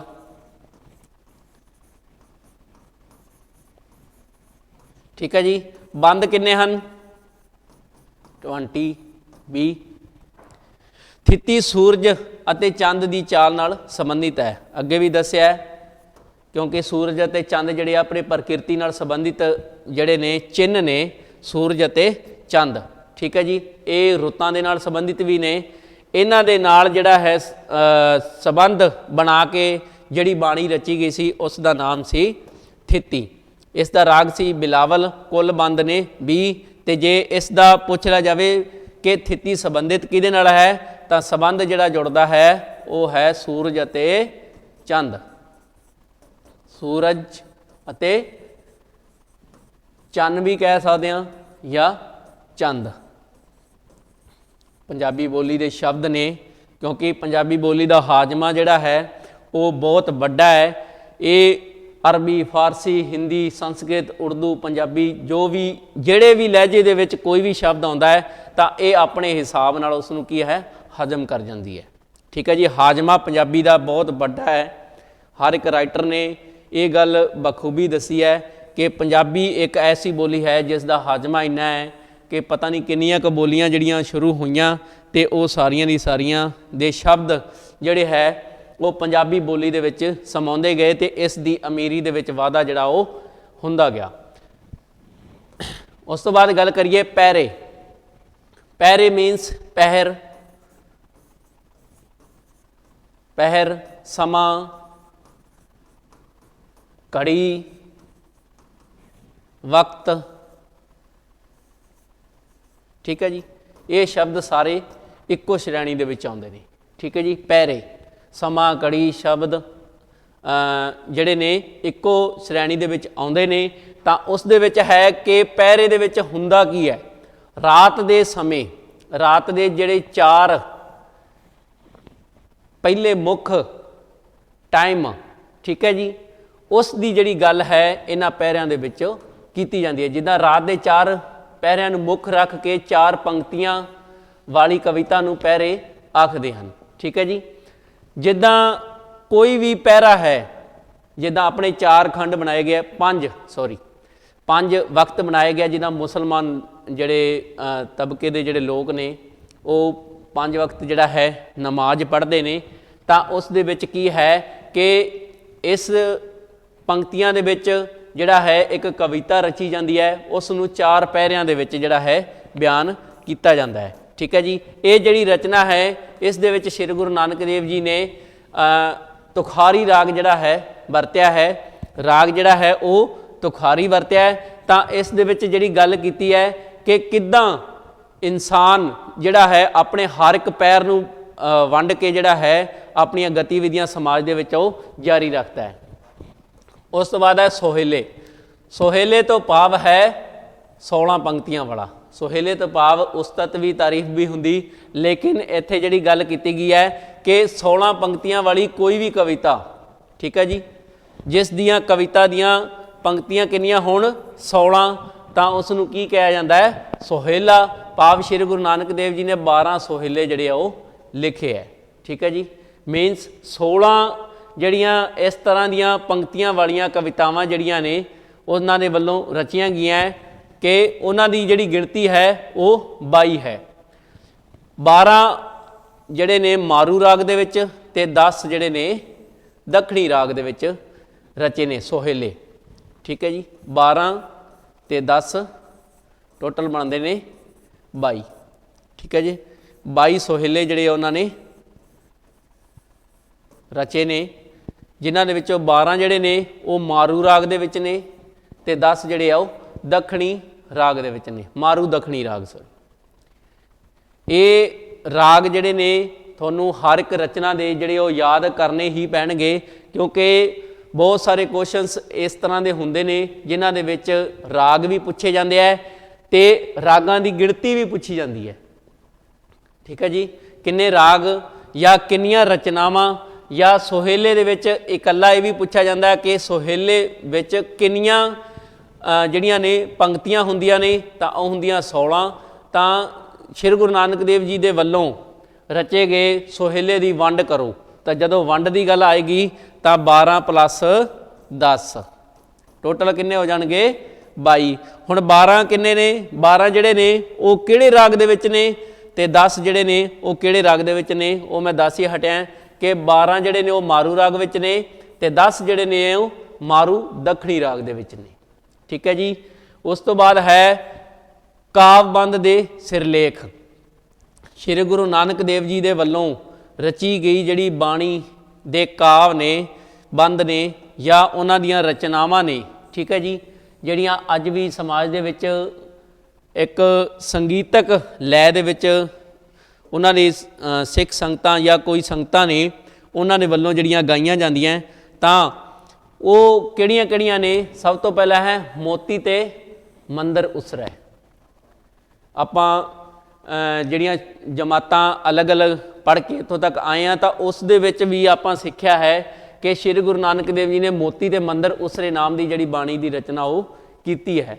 ਹੁਣ ਮੋਤੀ ਤੇ ਮੰਦਰ ਉਸਰੇ ਹੈ ਕਿ ਇਸ ਦੇ ਬਾਰੇ ਜਦੋਂ ਬਾਣੀ ਆਪਾਂ ਪੜ੍ਹਦੇ ਹਾਂ ਤਾਂ ਉਸ ਦੇ ਵਿੱਚ ਕਹਿੰਦੇ ਹੈ ਕਿ ਭਾਵੇਂ ਆਪਣੇ ਮੰਦਰ ਨੇ, ਠੀਕ ਹੈ, ਜਾਂ ਆਪਣੇ ਘਰ ਨੇ, ਉਹਨਾਂ ਨੂੰ ਚਾਹੇ ਮੋਤੀਆਂ ਦੇ ਵਿੱਚ ਜੜਾ ਲਓ, ਚਾਹੇ ਉਹਨਾਂ ਨੂੰ ਸੋਨੇ ਦਾ ਬਣਾ ਲਓ, ਜਿੱਦਾਂ ਰਾਵਣ ਨੇ ਸੋਨੇ ਦੀ ਲੰਕਾ ਬਣਾਈ ਸੀ ਤੇ ਅੰਤ ਉਹ ਵੀ ਜਿਹੜਾ ਹੈ ਇਸ ਦੁਨੀਆ ਤੋਂ ਚਲਿਆ ਗਿਆ ਸੀ। ਇਸ ਤਰ੍ਹਾਂ ਨਾਸ਼ਮਾਨਤਾ ਦੀ ਗੱਲ ਕੀਤੀ ਗਈ ਹੈ ਕਿ ਭਾਵੇਂ ਆਪਣੇ ਜਿਹੜੇ ਘਰ ਨੇ ਜਾਂ ਜਿਹੜੇ ਧਾਰਮਿਕ ਤਬਕੇ ਦੇ ਲੋਕ ਨੇ, ਉਹ ਭਾਵੇਂ ਆਪਣੇ ਮੰਦਰਾਂ ਨੂੰ ਮੋਤੀਆਂ ਦੀ ਜਿਹੜੀ ਹੈ ਖਾਣ ਬਣਾ ਲੈਣ ਜਾਂ ਮੋਤੀਆਂ ਦੇ ਵਿੱਚ ਜੜਾ ਲੈਣ।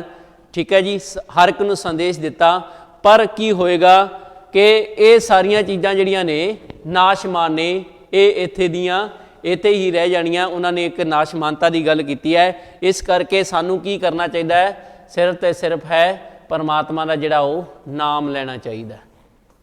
ਸੰਦੇਸ਼ ਜਿਹੜਾ ਦਿੱਤਾ ਪਿੱਛੇ ਆਪਾਂ ਪੜ੍ਹ ਕੇ ਹਟਿਆਂ, ਕਿਰਤ ਕਰੋ ਨਾਮ ਜਪੋ ਤੇ ਵੰਡ ਛਕੋ। ਠੀਕ ਹੈ ਜੀ, ਉਹ ਸਿਧਾਂਤ ਉਹਨਾਂ ਦਾ ਅੱਜ ਵੀ ਜਿਉਂ ਦੀ ਤਿਉਂ ਜਿਹੜਾ ਉਹ ਚੱਲਦਾ ਆ ਰਿਹਾ। ਹਾਂਜੀ, ਹਰਣੀ ਹੋਆ ਬਨ ਵਸਾ। ਠੀਕ ਹੈ ਜੀ, ਹਰਣੀ ਹੋਵਾ ਬਨ ਵਸਾ ਮੀਨਸ ਜਿਹੜਾ ਹਿਰਨ ਹੈ ਉਸ ਦੇ ਜਿਹੜੀ ਤੁਲਨਾ ਹੈ ਉਹ ਸਮਾਜਿਕ ਵਿਅਕਤੀ ਦੇ ਨਾਲ ਕੀਤੀ ਗਈ ਹੈ ਕਿ ਕਿੱਦਾਂ ਹਿਰਨ ਇੱਕ ਉਹ ਪੂਰੇ ਜੰਗਲ ਨੂੰ ਆਪਣਾ ਹੀ ਸਮਝਦਾ, ਲੇਕਿਨ ਉਸ ਜੰਗਲ ਦੇ ਵਿੱਚ ਇੱਕ ਸ਼ੇਰ ਵੀ ਹੁੰਦਾ ਹੈ ਜਿਹੜਾ ਹੈ ਉਸ ਜੰਗਲ ਦਾ ਰਾਜਾ ਹੁੰਦਾ ਹੈ। ਇਸੇ ਤਰ੍ਹਾਂ ਦੁਨੀਆ ਦੇ ਵਿੱਚ ਇਨਸਾਨ ਆ ਕੇ ਬਹੁਤ ਉਛਲ ਕੂਦ ਕਰਦਾ ਹੈ ਕਿ ਮੈਂ ਹੁਣ ਇਸ ਦੁਨੀਆ ਦਾ ਮਾਲਕ ਹਾਂ, ਲੇਕਿਨ ਸਭ ਦਾ ਮਾਲਕ ਜਿਹੜਾ ਉਹ ਉੱਪਰ ਬੈਠਾ ਹੈ। ਉਸ ਤੋਂ ਬਾਅਦ ਹੈ ਮੋਰੀ ਰੁਣ ਜੁਣ ਲਾਇਆ। ਠੀਕ ਹੈ ਜੀ, ਮੋਰੀ ਰੁਣ ਜੁਣ ਲਾਇਆ, ਇਸ ਦੇ ਵਿੱਚ ਸਰੀਰਕ ਜਿਹੜੀ ਗਤੀਵਿਧੀ ਹੈ ਉਸ ਦੇ ਬਾਰੇ ਗੱਲ ਕੀਤੀ ਗਈ ਹੈ ਕਿ ਜਿਹੜਾ ਸਰੀਰ ਹੈ ਸਾਡਾ ਉਹ ਹਰ ਸਮੇਂ ਦੇ ਵਿੱਚ ਹਜ਼ਾਰਾਂ ਰੰਗ ਬਦਲਦਾ ਹੈ। ਆਪਾਂ ਨਾਰਮਲ ਗੱਲ ਕਰੀਏ ਤਾਂ ਕੋਈ ਇਨਸਾਨ ਆਪਾਂ ਨੂੰ ਸਾਹਮਣੇ ਤੋਂ ਦੇਖਦਾ ਹੈ ਤਾਂ ਆਪਣਾ ਜਿਹੜਾ ਰਿਐਕਸ਼ਨ ਹੈ ਉਹ ਕੁਝ ਹੋਰ ਹੋ ਜਾਂਦਾ ਹੈ। ਜਦੋਂ ਆਪਾਂ ਕਿਸੇ ਨੂੰ ਦੂਰ ਤੋਂ ਦੇਖਦੇ ਹਾਂ ਜਾਂ ਆਪਣੇ ਵੱਲ ਕੋਈ ਉਂਗਲ ਕਰਕੇ ਗੱਲ ਕਰਦਾ ਹੈ ਤਾਂ ਉਸ ਟਾਈਮ ਆਪਣਾ ਰਿਐਕਸ਼ਨ ਜਿਹੜਾ ਹੈ ਉਹ ਹੋਰ ਹੋ ਜਾਂਦਾ ਹੈ। ਠੀਕ ਹੈ ਜੀ, ਇਸ ਦੇ ਵਿੱਚ ਸਰੀਰ ਦੀ ਗੱਲ ਕੀਤੀ ਗਈ ਹੈ ਕਿ ਸਰੀਰ ਜਿਹੜਾ ਹੈ ਉਸ ਨੇ ਰੁਣ ਜੁਣ ਲਾਉਣਾ ਸਟਾਰਟ ਕਰ ਦੇਣਾ। ਮੀਨਸ ਇਸ ਸੁੰਦਰਤਾ ਦੇ ਉੱਪਰ ਵੀ ਕਿਸੇ ਦਿਨ ਚੌੜੀਆਂ ਜਿਹੜੀਆਂ ਪੈਣੀਆਂ ਸਟਾਰਟ ਉਹ ਹੋ ਜਾਣੀਆਂ, ਕਿਉਂਕਿ ਇਹ ਸਰੀਰ ਜਿਹੜਾ ਹੈ ਨਾਸ਼ਵਾਨ ਹੈ। ਉਸ ਤੋਂ ਬਾਅਦ ਹੈ ਉਜਲੂ ਕਿਹਾ ਚਿਲਕਣਾ। ਇਸ ਦੇ ਵਿੱਚ ਇੱਕ ਜੁਗਨੂ ਦੀ ਗੱਲ ਕੀਤੀ ਗਈ ਹੈ ਇਸ ਬਾਣੀ ਦੇ ਵਿੱਚ। ਠੀਕ ਹੈ ਜੀ, ਕਿ ਜੁਗਨੂ ਜਿਹੜਾ ਹੈ ਉਹ ਵੀ ਜਿਹੜਾ ਹੈ ਰਾਤ ਦੇ ਸਮੇਂ ਦੇ ਵਿੱਚ ਜ਼ਰੂਰ ਚਿਲਕਦਾ ਹੈ, ਪਰ ਉਸ ਦਾ ਵੀ ਅਗਲੇ ਦਿਨ ਜਾਂ ਕੁਝ ਸਮੇਂ ਬਾਅਦ ਅੰਤ ਜਿਹੜਾ ਉਹ ਹੋ ਜਾਂਦਾ ਹੈ। ਉਹਨਾਂ ਦੀ ਬਾਣੀ ਜਿਹੜੀ ਹੈ ਸ਼੍ਰੀ ਗੁਰੂ ਨਾਨਕ ਦੇਵ ਜੀ ਦੀ, ਉਸ ਦੇ ਵਿੱਚ ਹਰੇਕ ਪੰਕਤੀ ਦੇ ਵਿੱਚ ਜਾਂ ਹਰੇਕ ਬਾਣੀ ਦੇ ਵਿੱਚ ਨਾਸ਼ਮਾਨਤਾ ਦੀ ਗੱਲ ਹੀ ਜਿਹੜੀ ਉਹ ਕੀਤੀ ਗਈ ਹੈ। ਗਗਨ ਮੇਂ ਥਾਲ। ਠੀਕ ਹੈ ਜੀ, ਇਸ ਦੇ ਵਿੱਚ ਹੈ ਕਿ ਕਿੱਦਾਂ ਪਰਮਾਤਮਾ ਇੱਕ ਧਰਤੀ ਹੈ, ਉਹ ਇੱਕ ਥਾਲ ਹੈ। ਠੀਕ ਹੈ ਜੀ, ਤੇ ਪੂਰਾ ਬ੍ਰਹਮੰਡ ਹੈ ਜਿਹੜਾ ਉਹ ਥਾਲ ਦਾ ਰੂਪ ਹੈ। ਉਸ ਦੇ ਵਿੱਚ ਜਿਹੜਾ ਹੈ ਅਲੱਗ-ਅਲੱਗ ਚੀਜ਼ਾਂ ਜਿਹੜੀਆਂ ਨੇ ਉਹ ਵਿਚਰਦੀਆਂ ਨੇ। ਕਿੱਦਾਂ ਜਿਹੜਾ ਆਰਤੀ ਹੁੰਦੀ ਹੈ, ਜਿੱਦਾਂ ਕਹਿ ਸਕਦੇ ਹਾਂ ਹਵਾ ਜਿਹੜੀ ਆ ਉਹ ਚੌਰ ਕਰ ਰਹੀ ਹੈ ਹਰ ਸਮੇਂ, ਤੇ ਜਿਹੜੀ ਅਗਰਬੱਤੀ ਹੈ ਉਹ ਧਰਤੀ ਦੇ ਵਿੱਚ ਜਿੰਨੀਆਂ ਵੀ ਚੀਜ਼ਾਂ ਪੈਦਾ ਹੋ ਰਹੀਆਂ ਨੇ ਉਹਨਾਂ ਦੇ ਵਿੱਚੋਂ ਨਿਕਲਦੀਆਂ ਖੁਸ਼ਬੂਆਂ ਜਿਹੜੀਆਂ ਨੇ ਉਹ ਪਤਾ ਨਹੀਂ ਕਿੰਨੀਆਂ ਕੁ ਨੇ, ਉਹਨਾਂ ਦਾ ਕੋਈ ਅੰਦਾਜ਼ਾ ਨਹੀਂ ਹੈ। ਉਹ ਕੀ ਹੈ, ਇੱਕ ਅਗਰਬੱਤੀ ਦਾ, ਇੱਕ ਧੂਫ ਦਾ ਜਿਹੜਾ ਹੈ ਉਹ ਕੰਮ ਕਰ ਰਹੀਆਂ। ਤਾਂ ਇਸੇ ਤਰ੍ਹਾਂ ਜਿਹੜਾ ਉਸ ਦੀ ਪਰਮਾਤਮਾ ਦੀ, ਉਸ ਸੱਚੇ ਪਿਤਾ ਵਾਹਿਗੁਰੂ ਦੀ ਜਿਹੜੀ ਹੈ ਜੋਤ ਬੱਤੀ ਹੋ ਰਹੀ ਹੈ, ਉਹ ਕੀ ਹੈ, ਜਿਹੜੇ ਚੰਨ ਤਾਰੇ ਉੱਪਰ ਮੰਡਰਾ ਰਹੇ ਨੇ ਆਕਾਸ਼ ਦੇ ਵਿੱਚ, ਗਗਨ ਦੇ ਵਿੱਚ, ਉਹ ਜਿਹੜੇ ਆ ਉਹ ਕਰ ਰਹੇ ਹੈ। ਉਸ ਤੋਂ ਬਾਅਦ ਹੈ ਪਵਨ ਗੁਰੂ ਪਾਣੀ ਪਿਤਾ ਮਾਤਾ ਧਰਤ ਮਹਤ ਦਿਵਸ ਰਾਤ ਦੋਦਾਏ ਦਾਇਆ ਖੇਲੇ ਸਗਲ ਜਗਤ। ਠੀਕ ਹੈ ਜੀ। ਇਸ ਤਰ੍ਹਾਂ ਇਸ ਬਾਣੀ ਦੇ ਵਿੱਚ ਸ਼੍ਰੀ ਗੁਰੂ ਨਾਨਕ ਦੇਵ ਜੀ ਨੇ ਜਿਹੜਾ ਹੈ ਪਾਣੀ ਤੇ ਹਵਾ ਦੀ ਮਹਾਨਤਾ ਦੀ ਗੱਲ ਕੀਤੀ ਹੈ। ਠੀਕ ਹੈ। ਉਸ ਤੋਂ ਬਾਅਦ ਸੋ ਕੋ ਮੰਦਾ ਆਖੀਏ ਜਿਤ ਜਮੇ ਰਾਜਾਨ, ਇਸਤਰੀ ਉਸਤਤ ਤਾਰੀਫ। ਠੀਕ ਹੈ। ਇਸ ਬਾਣੀ ਦੇ ਵਿੱਚ ਕੀਤੀ ਗਈ ਹੈ ਕਿ ਜਿਹੜੀ ਰਾਜਿਆਂ ਮਹਾਰਾਜਿਆਂ ਨੂੰ ਜਨਮ ਦਿੰਦੀ ਹੈ ਇਸਤਰੀ, ਉਸ ਦੀ ਜਿਹੜੀ ਵਡਿਆਈ ਕਿ ਉਹ ਹੈ ਉਹ ਸਾਨੂੰ ਕਰਨੀ ਚਾਹੀਦੀ ਹੈ, ਨਾ ਕਿ ਉਸ ਨੂੰ ਮੰਦਾ ਬੋਲਣਾ ਜਿਹੜਾ ਉਹ ਚਾਹੀਦਾ ਹੈ, ਕਿਉਂਕਿ ਉਸ ਦੀ ਕੁੱਖ ਦੇ ਵਿੱਚੋਂ, ਠੀਕ ਹੈ ਜੀ, ਉਸ ਦੀ ਕੁੱਖ ਦੇ ਵਿੱਚੋਂ ਬਹੁਤ ਹੀ ਨਾਮੀ ਗ੍ਰਾਮੀ ਜਿਹੜੇ ਰਾਜੇ ਮਹਾਰਾਜੇ ਆ ਉਹਨਾਂ ਨੇ ਜਨਮ ਜਿਹੜਾ ਉਹ ਲਿਆ ਹੈ। ਉਸ ਤੋਂ ਬਾਅਦ ਹੋਰ ਰਚਨਾਵਾਂ ਨੇ ਉਹਨਾਂ ਦੀਆਂ, ਉਹਨਾਂ ਦੇ ਬਾਰੇ ਗੱਲ ਕਰਦੇ ਹਾਂ। ਤਾਂ ਸਭ ਤੋਂ ਪਹਿਲਾਂ ਉਹਨਾਂ ਦੀ ਰਚਨਾ ਮੂਲ ਮੰਤਰ। ਠੀਕ ਹੈ ਜੀ। ਮੂਲ ਮੰਤਰ ਜਿਹੜਾ ਹੈ ਉਹ ਸਿੱਖ ਸੰਗਤਾਂ ਦੇ ਵੱਲੋਂ ਜਿਹੜਾ ਹੈ ਦਿਨ ਦੀ ਸ਼ੁਰੂਆਤ ਵੀ ਕਹਿ ਸਕਦੇ ਹਾਂ ਆਪਾਂ, ਕਿ ਦਿਨ ਦੀ ਸ਼ੁਰੂਆਤ ਦੇ ਸਮੇਂ ਜਿਹੜਾ ਮੂਲ ਮੰਤਰ ਉਹ ਆਮ ਹੀ ਕੀਤਾ ਜਾਂਦਾ ਹੈ। ਇੱਕ ਓਂਕਾਰ ਸਤਨਾਮ ਕਰਤਾ ਪੁਰਖ ਨਿਰਭਉ ਨਿਰਵੈਰ ਅਕਾਲ ਮੂਰਤ ਅਜੂਨੀ ਸਹਿ ਪੰਗ ਗੁਰ ਪ੍ਰਸਾਦ। ਠੀਕ ਹੈ ਜੀ। ਇਹ ਮੂਲ ਮੰਤਰ ਦੀ ਪੰਕਤੀ ਹੈ ਜਾਂ ਮੂਲ ਮੰਤਰ ਹੀ ਕਹਿ ਲਿਆ ਜਾਂਦਾ ਹੈ। ਇਸ ਦਾ ਜਿਹੜਾ ਹੈ ਜਾਪ ਜਿਹੜਾ ਸਿੱਖ ਸੰਗਤਾਂ ਦੇ ਵੱਲੋਂ ਉਹ ਕੀਤਾ ਜਾਂਦਾ ਹੈ। ਠੀਕ ਹੈ ਜੀ। ਉਸ ਤੋਂ ਬਾਅਦ ਹੈ ਜਪਜੀ ਸਾਹਿਬ। ਆਪਾਂ ਅੱਗੇ ਵੀ ਗੱਲ ਕੀਤੀ ਸੀ ਕਿ ਜਪਜੀ ਸਾਹਿਬ ਦੇ ਵਿੱਚ ਜਿਹੜਾ ਹੈ ਅਲੱਗ-ਅਲੱਗ ਕੁਐਸਚਨਸ ਬਣਦੇ ਨੇ। ਉਹਨਾਂ ਦੇ ਵਿੱਚ ਪੁੱਛਿਆ ਜਾਂਦਾ ਜਪਜੀ ਸਾਹਿਬ ਦਾ ਜਿਹੜਾ ਰਾਗ ਹੈ, ਠੀਕ ਹੈ ਜੀ, ਉਹ ਕਿਹੜਾ ਹੈ? ਤਾਂ ਇੱਕ ਹੀ ਹੈ, ਰਾਗ ਮੁਕਤ ਹੈ, ਕੋਈ ਰਾਗ ਨਹੀਂ ਹੈ ਇਹਦਾ। ਤੇ ਪੌੜੀਆਂ ਕਿੰਨੀਆਂ ਨੇ? 38। ਸ਼ਲੋਕ ਕਿੰਨੇ ਨੇ? 2। ਉਸ ਤੋਂ ਬਾਅਦ ਹੈ ਅਰਬਦ ਨਰਬਦ ਧੰਦੂਕਾਰਾ। ਠੀਕ ਹੈ ਜੀ। ਅਰਬਦ ਨਰਬਦ ਵੀ ਉਹਨਾਂ ਦੀ ਕੀ ਹੈ? ਇੱਕ ਰਚਨਾ ਹੈ। ਉਸ ਦਾ ਕਿਹੜਾ ਰਾਗ ਹੈ? ਮਾਰੂ ਰਾਗ। ਧੰਦੂਕਾਰਾ ਜਿਹੜਾ ਹੈ ਉਹ ਵੀ ਕੀ ਹੈ? ਮਾਰੂ ਰਾਗ ਦੇ ਵਿੱਚ ਹੈ। ਹੁਣ ਇੱਥੇ ਰਾਗ ਜਿਹੜੇ ਨੇ ਉਹਨਾਂ ਨੂੰ ਧਿਆਨ ਦੇ ਵਿੱਚ ਰੱਖਦੇ ਜਾਇਓ, ਕਿਉਂਕਿ ਰਾਗਾਂ ਤੋਂ ਬਿਨਾਂ ਹੈ ਕੋਈ ਵੀ ਬਾਣੀ ਜਿਹੜੀ ਹੈ ਉਸ ਦੀ ਗੱਲ ਨਹੀਂ ਕੀਤੀ ਜਾ ਸਕਦੀ, ਸਿਰਫ ਇੱਕ ਜਪਜੀ ਸਾਹਿਬ ਨੂੰ ਛੱਡ ਕੇ। ਠੀਕ ਹੈ ਜੀ। ਕਿਉਂਕਿ ਜਪਜੀ ਸਾਹਿਬ ਐਸਾ ਰਚਨਾ ਹੈ ਸ਼੍ਰੀ ਗੁਰੂ ਨਾਨਕ ਦੇਵ ਜੀ ਦੀ ਜਿਸ ਦਾ ਕੋਈ ਵੀ ਰਾਗ ਨਹੀਂ ਹੈ, ਜਾਂ ਆਪਾਂ ਇੱਦਾਂ ਕਹਿ ਸਕਦੇ ਹਾਂ ਕਿ ਆਦਿ ਗ੍ਰੰਥ ਸਾਹਿਬ ਦੇ ਵਿੱਚ ਕਿਹੜੀ ਐਸੀ ਬਾਣੀ ਹੈ ਜਾਂ ਰਚਨਾ ਹੈ ਜਿਸ ਦਾ ਰਾਗ ਨਹੀਂ ਹੈ? ਤਾਂ ਉਹ ਕੀ ਹੈ? ਰਾਗ ਮੁਕਤ ਹੈ। ਪੇਪਰ ਦੇ ਵਿੱਚ ਅਕਸਰ ਹੁੰਦਾ ਹੈ, ਆਪਾਂ ਨੂੰ ਪੁੱਛ ਲਿਆ ਜਾਂਦਾ ਹੈ ਇਹਨਾਂ ਬਾਣੀਆਂ ਦੇ ਰਾਗ ਦੱਸੋ। ਠੀਕ ਹੈ ਜੀ।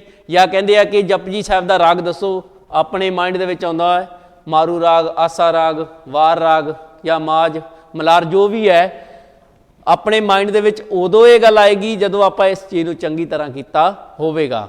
ਹੁਣ ਇਸ ਚੀਜ਼ ਨੂੰ ਚੰਗੀ ਤਰ੍ਹਾਂ ਧਿਆਨ ਦੇ ਵਿੱਚ ਰੱਖ ਲਿਓ ਕਿ ਜਪਜੀ ਸਾਹਿਬ ਐਸੀ ਬਾਣੀ ਹੈ ਜਿਸ ਦਾ ਕੋਈ ਵੀ ਰਾਗ ਜਿਹੜਾ ਉਹ ਨਹੀਂ ਹੈ, ਰਾਗ ਮੁਕਤ ਹੈ। ਉਸ ਤੋਂ ਬਾਅਦ ਹੈ ਵਿਸਮਾਦ ਨਾਦ। ਵਿਸਮਾਦ ਨਾਦ ਦੇ ਵਿੱਚ ਜਿਹੜਾ ਹੈ ਪਰਮਾਤਮਾ ਦੀ ਉਸਤਤ ਫਿਰ ਉਸੇ ਤਰ੍ਹਾਂ ਹੀ ਕੀਤੀ ਹੈ ਜਿੱਦਾਂ ਸੋਹਿਲਿਆਂ ਦੇ ਵਿੱਚ 16 ਪੰਕਤੀਆਂ ਜਿਹੜੀਆਂ ਨੇ ਰਚੀਆਂ ਜਾਂਦੀਆਂ, ਉਹਨਾਂ ਦੇ ਵਿੱਚ ਗੁਰੂ ਨਾਨਕ ਦੇਵ ਜੀ ਦੇ ਵੱਲੋਂ ਜਿਹੜੀ ਉਹ ਕੀਤੀ ਗਈ ਹੈ। ਇੱਥੇ ਕੀ ਹੈ? ਇੱਥੇ ਐ ਦ੍ਰਿਸ਼ ਪਰਮਾਤਮਾ। ਵਿਸਮਾਦ ਦਾ ਮਤਲਬ ਹੀ ਐ ਦ੍ਰਿਸ਼ ਹੁੰਦਾ ਹੈ। ਠੀਕ ਹੈ ਜੀ। ਜਿਸ ਦਾ ਕੋਈ ਰੂਪ ਰੰਗ ਜਿਹੜਾ ਹੈ ਉਹ ਕਦੇ ਵੀ ਦੇਖਣ ਨੂੰ ਨਹੀਂ ਮਿਲਦਾ। ਐ ਦ੍ਰਿਸ਼ ਹੁੰਦਾ, ਸਿਰਫ ਉਸ ਦਾ ਕੀ ਹੁੰਦਾ ਹੈ? ਅਹਿਸਾਸ ਹੁੰਦਾ ਹੈ। ਆਪਣੇ ਕੋਲੇ ਸਿਰਫ ਪਰਮਾਤਮਾ ਦਾ ਕੀ ਹੈ? ਅਹਿਸਾਸ ਹੈ। ਆਪਣਾ ਕੌਨਫੀਡੈਂਸ ਹੀ ਜਿਹੜਾ ਹੈ ਉਹ ਪਰਮਾਤਮਾ ਹੈ।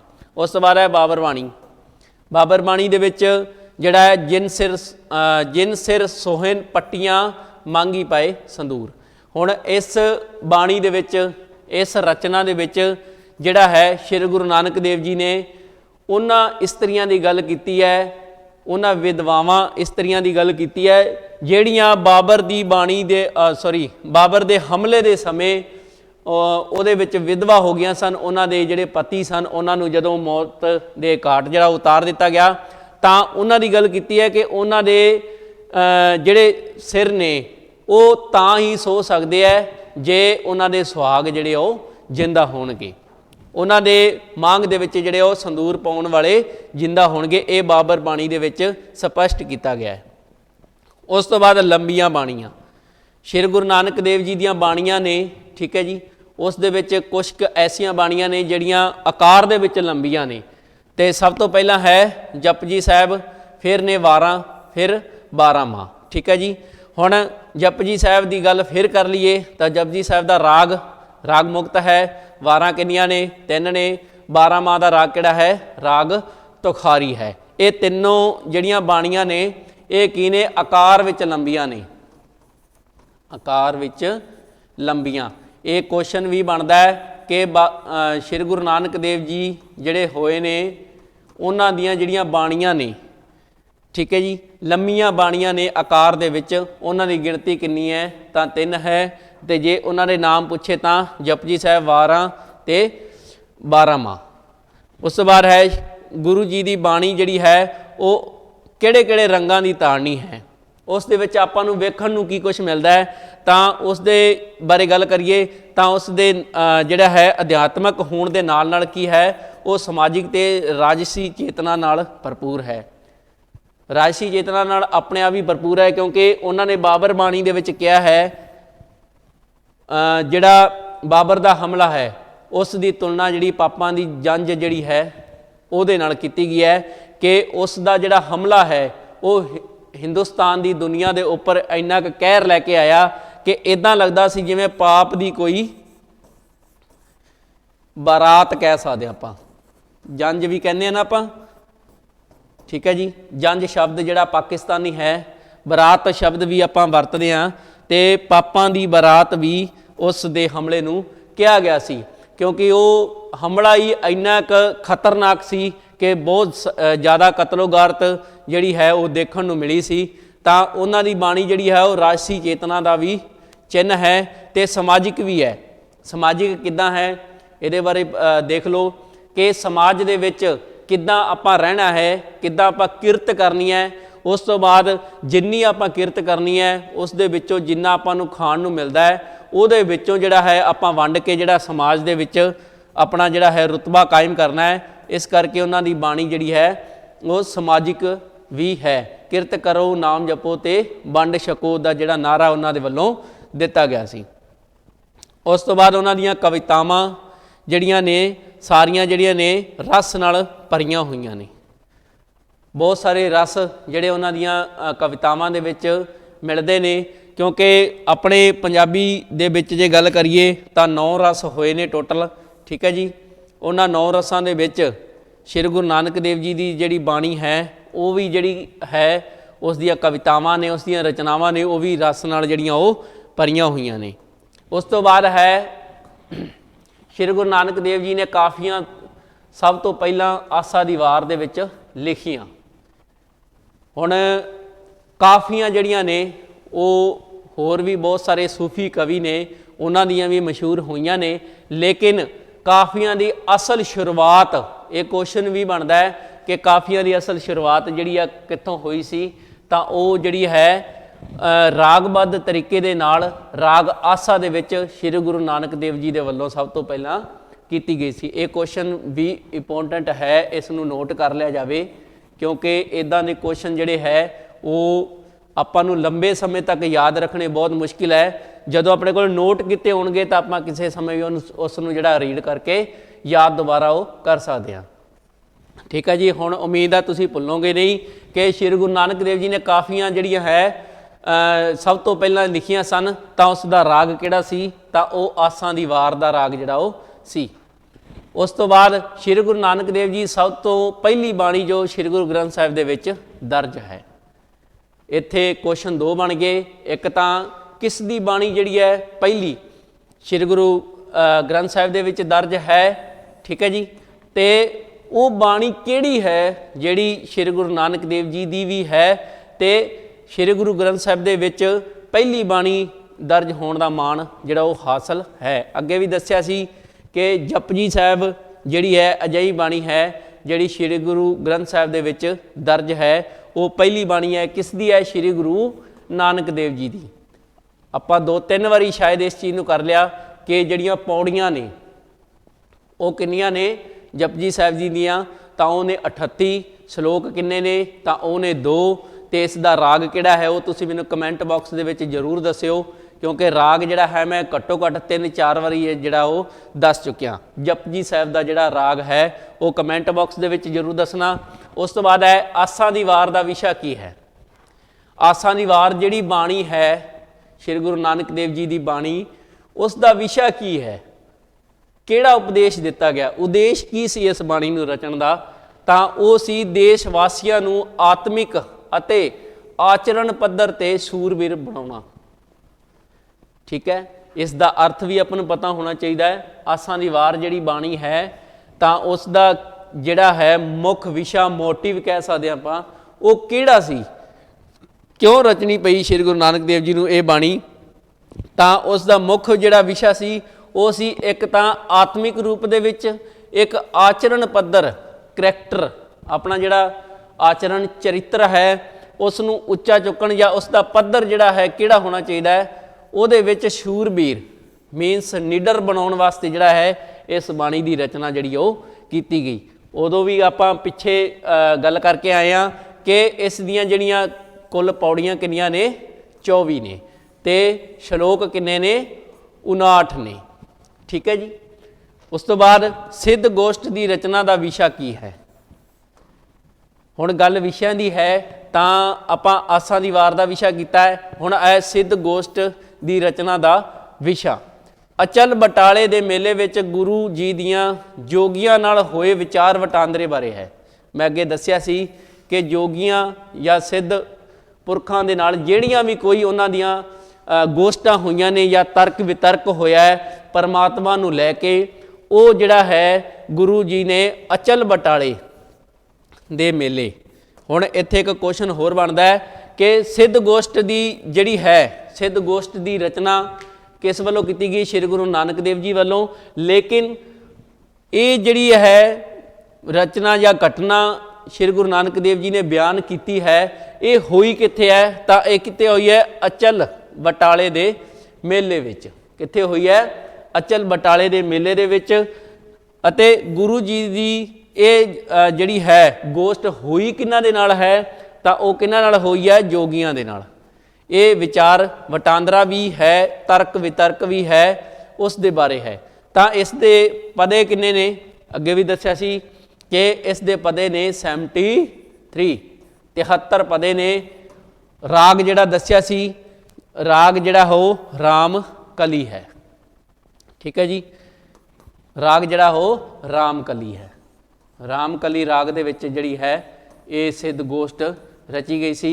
एक बाणी होर है श्री गुरु नानक देव जी की, उसका राग भी जिहड़ा राम कली है, वो किहड़ी बाणी है उसनूं तुसीं जिहड़ा मैनूं वो कमेंट बॉक्स दे विच दसोगे, ये तुहाडे लई क्वेश्चन है। उस तो बाद है श्री गुरु ग्रंथ साहिब दे विच गुरु नानक बाणी किन्ने रागां दे विच, किन्ने रागां दे विच जिहड़ी आ मिलदी है। या इदां क्वेश्चन भी हो सकता है कि श्री गुरु नानक देव जी की जिहड़ी बाणी है उस दे राग किन्ने ने, तो उस दे किन्ने राग ने, टोटल 19। किन्ने रागां दे विच है, 19 रागां दे विच जिहड़ी बाणी है श्री गुरु नानक देव जी श्री गुरु ग्रंथ साहिब दे विच दर्ज की गई है। ठीक है जी। कुल शब्द किन्ने ने, ते राग कुछ बाणियां जिहड़ियां ऐसियां भी ने जिहड़ियां रागां तो बाहर ने। अगे दस्सिया है कि जपजी साहिब एक ऐसी बाणी है जिसका कोई राग नहीं है। ठीक है जी। ये जिहड़ी है राग मुक्त भी है। आपने 3 वारां भी लिखियां, किहड़ियां किहड़ियां, पता ही होगा सब नू। चलो फिर भी मैं लिख देना 3 वारां किहड़ियां ने, राग आसा, राग माझ, राग मलार। 3 राग जिहड़े ने या वारां जिहड़ियां इस दे विच रचियां गईयां ते शब्द जिहड़े ने उन्हां दे 976 ने। राग किन्ने ने? 19 ने। शब्द जिहड़े वरते ने अपनियां बाणियां दे विच उन्हां ने 976 वरते ने। श्री गुरु नानक देव जी द्वारा कीतियां उदासियां दा समां किहड़ा है? उन्हां ने जिहड़ियां उदासियां ने वो कीतियां ने, किन्नियां कीतियां ने? तां वो उदासियां 4 जिहड़ियां उन्हां दे वल्लों चारों दिशावां दे विच कीतियां गईयां ते उस दा जिहड़ा समां है वो किन्ना है? ठीक है जी, उस दे बारे गल है। तो उसका है 1501 तो लैके 1522, 21 साल उदासियां दे विच बिताए। हुण इत्थे 2 क्वेश्चन फिर बनते हैं कि श्री गुरु नानक देव जी दे वल्लों जड़ियाँ उदासियां ने वो कदों तो कदों तक कीतियां गईयां सन? तो वो 1501 तो लैके 1522। ठीक है जी। तो उस तो बाद अगला क्वेश्चन बनता है कि श्री गुरु नानक देव जी ने किन्ने साल जिहड़े है वो उदासियां दे विच बिताए सन? तो किन्ने सन? 21 साल। ठीक है जी। गुरु जी की वख वख रचना जिहड़ी है वो किस विच मिलदी है? उसकी एक वक्री रचना भी जिहड़ी है वो किहड़ी भाषा दे विच मिलदी है? तो वो मिलदी है फारसी भाषा दे विच। ठीक है जी। ये जिहड़ी रचना है ये बड़ी मकबूल हुई है क्योंकि ये विलक्षणता जिहड़ा है नमूना कही जा सकती है। उस तो बाद है राग तिलंग विच पच्छम उदासी वेले, जदों उदासियां दा समां सी। ठीक है जी, उहदे बारे गल करदे हां। तो उन्होंने कहा कि राग तिलंग जिहड़ा है उन्हां दी बाणी दा एक राग है, उस दे विच पच्छम उदासी वेले विच शब्द फारसी विच जिहड़े वो मिलदे है। कहने का मतलब ये है कि उन्होंने एक बाणी रची। ठीक है, जदों पच्छम दिशा दे विच सन तो उन्होंने एक राग तिलंग वरत्या, उस एरिए की भाषा का एक शब्द लैके राग तिलंग वरत्या ते उस नूं जिहड़ा है उदासी दे विच, उस उदासी के समय दे विच इस शब्द नूं जिहड़ा है फारसी दे विच लिया के जिहड़ा है वरत्या ते ये जिहड़ा शब्द है हुण फारसी भाषा दे विच बड़ा ही मकबूल मन्निया जाता है। उस तो बाद है श्री गुरु नानक देव जी का शब्द भंडारण। हाँ जी, हुण उन्होंने शब्दों की गल करते हैं कि उन्होंने शब्द के भंडार किन्ने सन, मतलब उन्होंने रचना जिहड़ी है वो किन्ने शब्दों के विच ज़्यादा मकबूल हुई? तो प्रकिरत भाषा एक ये जिहड़ी भाषा जिहड़ा है उसका उन्होंने जिहड़ा है प्रयोग किया है। फिर उस तो बाद है पूर्वी पंजाबी, यानी कि इधरली पंजाबी। पश्चिमी पंजाबी किहड़ी हुई? सॉरी, पाकिस्तान वाली, जिथे पाकिस्तान का हिस्सा है उधरले, जिसनों लहिंदा पंजाब भी कहते हैं, उसकी गल भी करांगे। उस तो बाद है एपीनीस या जैपनीस भाषा, जैपनीस भाषा। ठीक है जी, उसके शब्द भी मिलते हैं, लहिंदी पंजाबी के शब्द भी मिलते हैं, अरबी के भी मिलते हैं तो फारसी के भी जोड़े शब्द मिलते हैं। ये उन्होंने शब्द का भंडार है। आपने संस्कृत अरबी भाषा के शब्द तत्सम और तदभव दोहां रूपों के वरते ने। ठीक है जी, तत्सम ते तदभव ये किसी भी भाषा के शब्द जिहड़े ने उन्होंने भंडार दे विचों जिहड़े पंजाबी भाषा जिहड़ी है उस दे शब्द जिहड़े है 2 तरीकों के नाल ग्रहण करती है। किहड़े-किहड़े? एक तत्सम ते एक तदभव। तो श्री गुरु नानक देव जी ने की किया कि जिहड़ा श्री संस्कृत भाषा अते अरबी फारसी भाषा है उस दे शब्द जिहड़े ने वो कुछ कितां जिहड़े ने उन्होंने उवें दी उवें ही जिहड़ा है वरत लिया ते कईयां दे जिहड़े शब्दां दे भाव जिहड़े वो चेंज करके भाषा दे विच अपनी रचना दे विच वरत ले। तत्सम रूप ते तदभव रूप दे विच अंतर हुंदा है।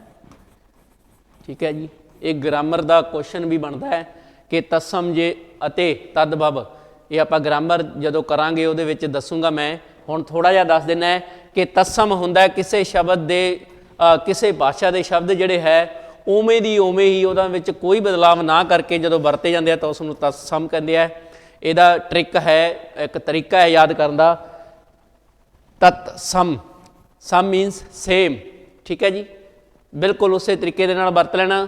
ਤੇ ਤਦ ਭਵ ਮੀਨਸ ਉਸ ਦਾ ਭਾਵ ਚੇਂਜ ਕਰਨਾ, ਠੀਕ ਹੈ, ਉਸ ਦਾ ਜਿਹੜਾ ਮੀਨਿੰਗ ਚੇਂਜ ਕਰਕੇ ਥੋੜ੍ਹਾ ਆਪਣੀ ਭਾਸ਼ਾ ਦੇ ਵਿੱਚ ਢਾਲ ਕੇ ਜਿਹੜਾ ਵਰਤਣਾ ਉਸ ਨੂੰ ਕਹਿੰਦੇ ਆ ਤਦ ਭਵ, ਮੀਨਸ ਉਸ ਦਾ ਭਾਵ ਜਿਹੜਾ ਹੈ ਉਹ ਚੇਂਜ ਕਰ ਦੇਣਾ। ਇਸ ਦੇ ਲਾਸਟਲੇ ਅੱਖਰ ਨੇ ਜਿਹੜੇ ਦੋ, ਸੱਸਾ ਮਮਾ ਤੇ ਪੱਬਾ ਵਾਵਾ, ਇਹਨਾਂ ਦੇ ਬੇਸ ਤੇ ਜਿਹੜਾ ਹੈ ਇੱਕ ਟ੍ਰਿਕ ਬਣਦੀ ਹੈ ਕਿ ਤਤ ਸਮ, ਸਮ ਮੀਨਸ ਸੇਮ, ਤੇ ਤਦ ਭਵ, ਭਵ ਮੀਨਸ ਉਸ ਦਾ ਜਿਹੜਾ ਹੈ ਭਾਵ ਚੇਂਜ ਕਰਕੇ ਸ਼ਬਦ ਜਿਹੜੇ ਉਹ ਵਰਤੇ ਜਾਂਦੇ ਆ। ਇਸ ਕਰਕੇ ਸ਼੍ਰੀ ਗੁਰੂ ਨਾਨਕ ਦੇਵ ਜੀ ਨੇ ਸੰਸਕ੍ਰਿਤ ਅਰਬੀ ਭਾਸ਼ਾ ਦੇ ਸ਼ਬਦ ਜਿਹੜੇ ਨੇ ਉਹ ਤਤਸਮ ਤੇ ਤਦ ਭਵ ਦੋਹਾਂ ਰੂਪਾਂ ਦੇ ਵਿੱਚ ਉਹ ਜਿਹੜੇ ਉਹ ਵਰਤੇ ਆਪਣੀ ਰਚਨਾ ਦੇ ਵਿੱਚ। ਉਸ ਤੋਂ ਬਾਅਦ ਹੈ ਸ਼੍ਰੀ ਗੁਰੂ ਨਾਨਕ ਦੇਵ ਜੀ ਦੀਆਂ ਕੁਝ ਹੋਰ ਰਚਨਾਵਾਂ, ਕਿਹੜੀਆਂ ਕਿਹੜੀਆਂ ਨੇ? ਸਤਵਾਰਾ ਹੈ, ਪੌੜੀਆਂ ਨੇ, 52 ਅੱਖਰੀ ਹੈ, ਤੇ ਕਵਿਤਾ ਰੂਪ ਜਾਂ ਕਾਵ ਰੂਪ ਵੀ ਉਸ ਦੀ ਬਾਣੀ ਦਾ ਹਿੱਸਾ ਨੇ, ਠੀਕ ਹੈ ਜੀ। ਨੋਟ, ਨੋਟ ਦੇ ਵਿੱਚ ਇੱਕ ਗੱਲ ਕਹੀ ਗਈ ਹੈ, ਇਸ ਨੂੰ ਜਿਹੜਾ ਹੈ ਤੁਸੀਂ ਵੀ ਨੋਟ ਕਰ ਲਓ ਕਿ ਸ਼੍ਰੀ ਗੁਰੂ ਨਾਨਕ ਦੇਵ ਜੀ ਦੀ ਸਭ ਤੋਂ ਪਹਿਲੀ ਰਚਨਾ ਜਿਹੜੀ ਹੈ ਜਪਜੀ ਸਾਹਿਬ ਹੈ, ਜੋ ਸੂਤਰਬੱਧ ਰਚਨਾ ਹੈ ਅਤੇ ਸ਼੍ਰੀ ਗੁਰੂ ਗ੍ਰੰਥ ਸਾਹਿਬ ਦੇ ਵਿੱਚ ਦਰਜ ਹੋਣ ਦਾ ਜਿਹੜਾ ਮਾਣ ਹਾਸਿਲ ਹੈ, ਠੀਕ ਹੈ ਜੀ। ਪਹਿਲੀ ਰਚਨਾ ਕਿਹੜੀ ਹੈ? ਜਪਜੀ ਸਾਹਿਬ। ਕੀ ਹੈ ਇਹ ਰਚਨਾ? ਕੀ ਹੈ? ਸੂਤਰਬੱਧ ਹੈ, ਸੂਤਰਬੱਧ ਹੈ। ਨੰਬਰ 1 ਰਾਗ ਮੁਕਤ ਵੀ ਹੈ, ਠੀਕ ਹੈ ਜੀ, ਸੂਤਰਬੱਧ ਵੀ ਹੈ ਤੇ ਰਾਗ ਮੁਕਤ ਵੀ ਹੈ, ਠੀਕ ਹੈ। ਤੇ ਸ਼੍ਰੀ ਗੁਰੂ ਗ੍ਰੰਥ ਸਾਹਿਬ ਦੇ ਵਿੱਚ ਸਭ ਤੋਂ ਪਹਿਲੀ ਬਾਣੀ ਦਰਜ ਹੋਣ ਦਾ ਜਿਹੜਾ ਮਾਣ ਵੀ ਹਾਸਲ ਇਸੇ ਬਾਣੀ ਨੂੰ ਹੈ, ਠੀਕ ਹੈ ਜੀ। ਮਾਣ ਦੀ ਗੱਲ ਹੈ ਕਿ ਜਿਹੜੀ ਸ਼੍ਰੀ ਗੁਰੂ ਨਾਨਕ ਦੇਵ ਜੀ ਦੀ ਪਹਿਲੀ ਰਚਨਾ ਉਹ ਸ਼੍ਰੀ ਗੁਰੂ ਗ੍ਰੰਥ ਸਾਹਿਬ ਦਾ ਜਿਹੜਾ ਹੈ ਸ਼ਿੰਗਾਰ ਬਣੀ ਹੋਈ ਹੈ ਕਿ ਪਹਿਲੇ ਸਭ ਤੋਂ ਪਹਿਲੀਆਂ ਜਿਹੜੀਆਂ ਬਾਣੀਆਂ ਇਕੱਠੀਆਂ ਕੀਤੀਆਂ ਗਈਆਂ ਸਨ, ਤੇ ਜਦੋਂ ਸ਼੍ਰੀ ਗੁਰੂ ਅਰਜਨ ਦੇਵ ਜੀ ਨੇ ਇਹਨਾਂ ਬਾਣੀਆਂ ਨੂੰ ਇਕੱਠਿਆਂ ਕਰਕੇ ਆਦਿ ਗ੍ਰੰਥ ਸਾਹਿਬ ਦੀ ਸੰਪਾਦਨਾ ਕਰਨੀ ਸੀ ਤਾਂ ਉਹਨਾਂ ਦੇ ਵਿੱਚ ਜਿਹੜਾ ਹੈ ਸਭ ਤੋਂ ਪਹਿਲੀ ਬਾਣੀ ਉਹਨਾਂ ਨੇ ਚੂਜ਼ ਕੀਤੀ ਤਾਂ ਉਹ ਸੀ ਸ਼੍ਰੀ ਗੁਰੂ ਨਾਨਕ ਦੇਵ ਜੀ ਦੀ ਬਾਣੀ ਜਪਜੀ ਸਾਹਿਬ।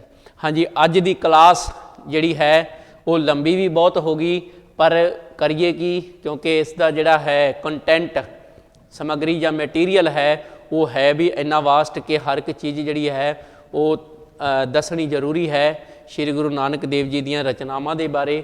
ਤੇ ਹੁਣ ਲਾਸਟ ਦੇ ਵਿੱਚ ਅੱਜ ਦੀ ਕਲਾਸ ਦਾ ਅੰਤ ਕਰਨ ਤੋਂ ਪਹਿਲਾਂ ਇੱਕ ਵਿਨਮਰ ਬੇਨਤੀ, ਇੱਕ ਰਿਕੁਐਸਟ ਵੀ ਕਹਿ ਸਕਦੇ ਹਾਂ ਕਿ ਕਲਮ ਅਕੈਡਮੀ ਪੰਜਾਬ ਦਾ ਜਿਹੜਾ YouTube ਚੈਨਲ ਹੈ ਉਸ ਨੂੰ ਤੁਸੀਂ ਲਾਈਕ, ਸ਼ੇਅਰ ਐਂਡ ਕਮੈਂਟ ਜ਼ਰੂਰ ਕਰਿਓ ਅਤੇ ਵੱਧ ਤੋਂ ਵੱਧ ਆਪਣੇ ਦੋਸਤਾਂ, ਮਿੱਤਰਾਂ ਅਤੇ ਸਾਥੀਆਂ ਦੇ ਨਾਲ ਜਿਹੜਾ ਹੈ ਇਸ ਨੂੰ ਸਬਸਕ੍ਰਾਈਬ ਵੀ ਕਰਵਾਓ।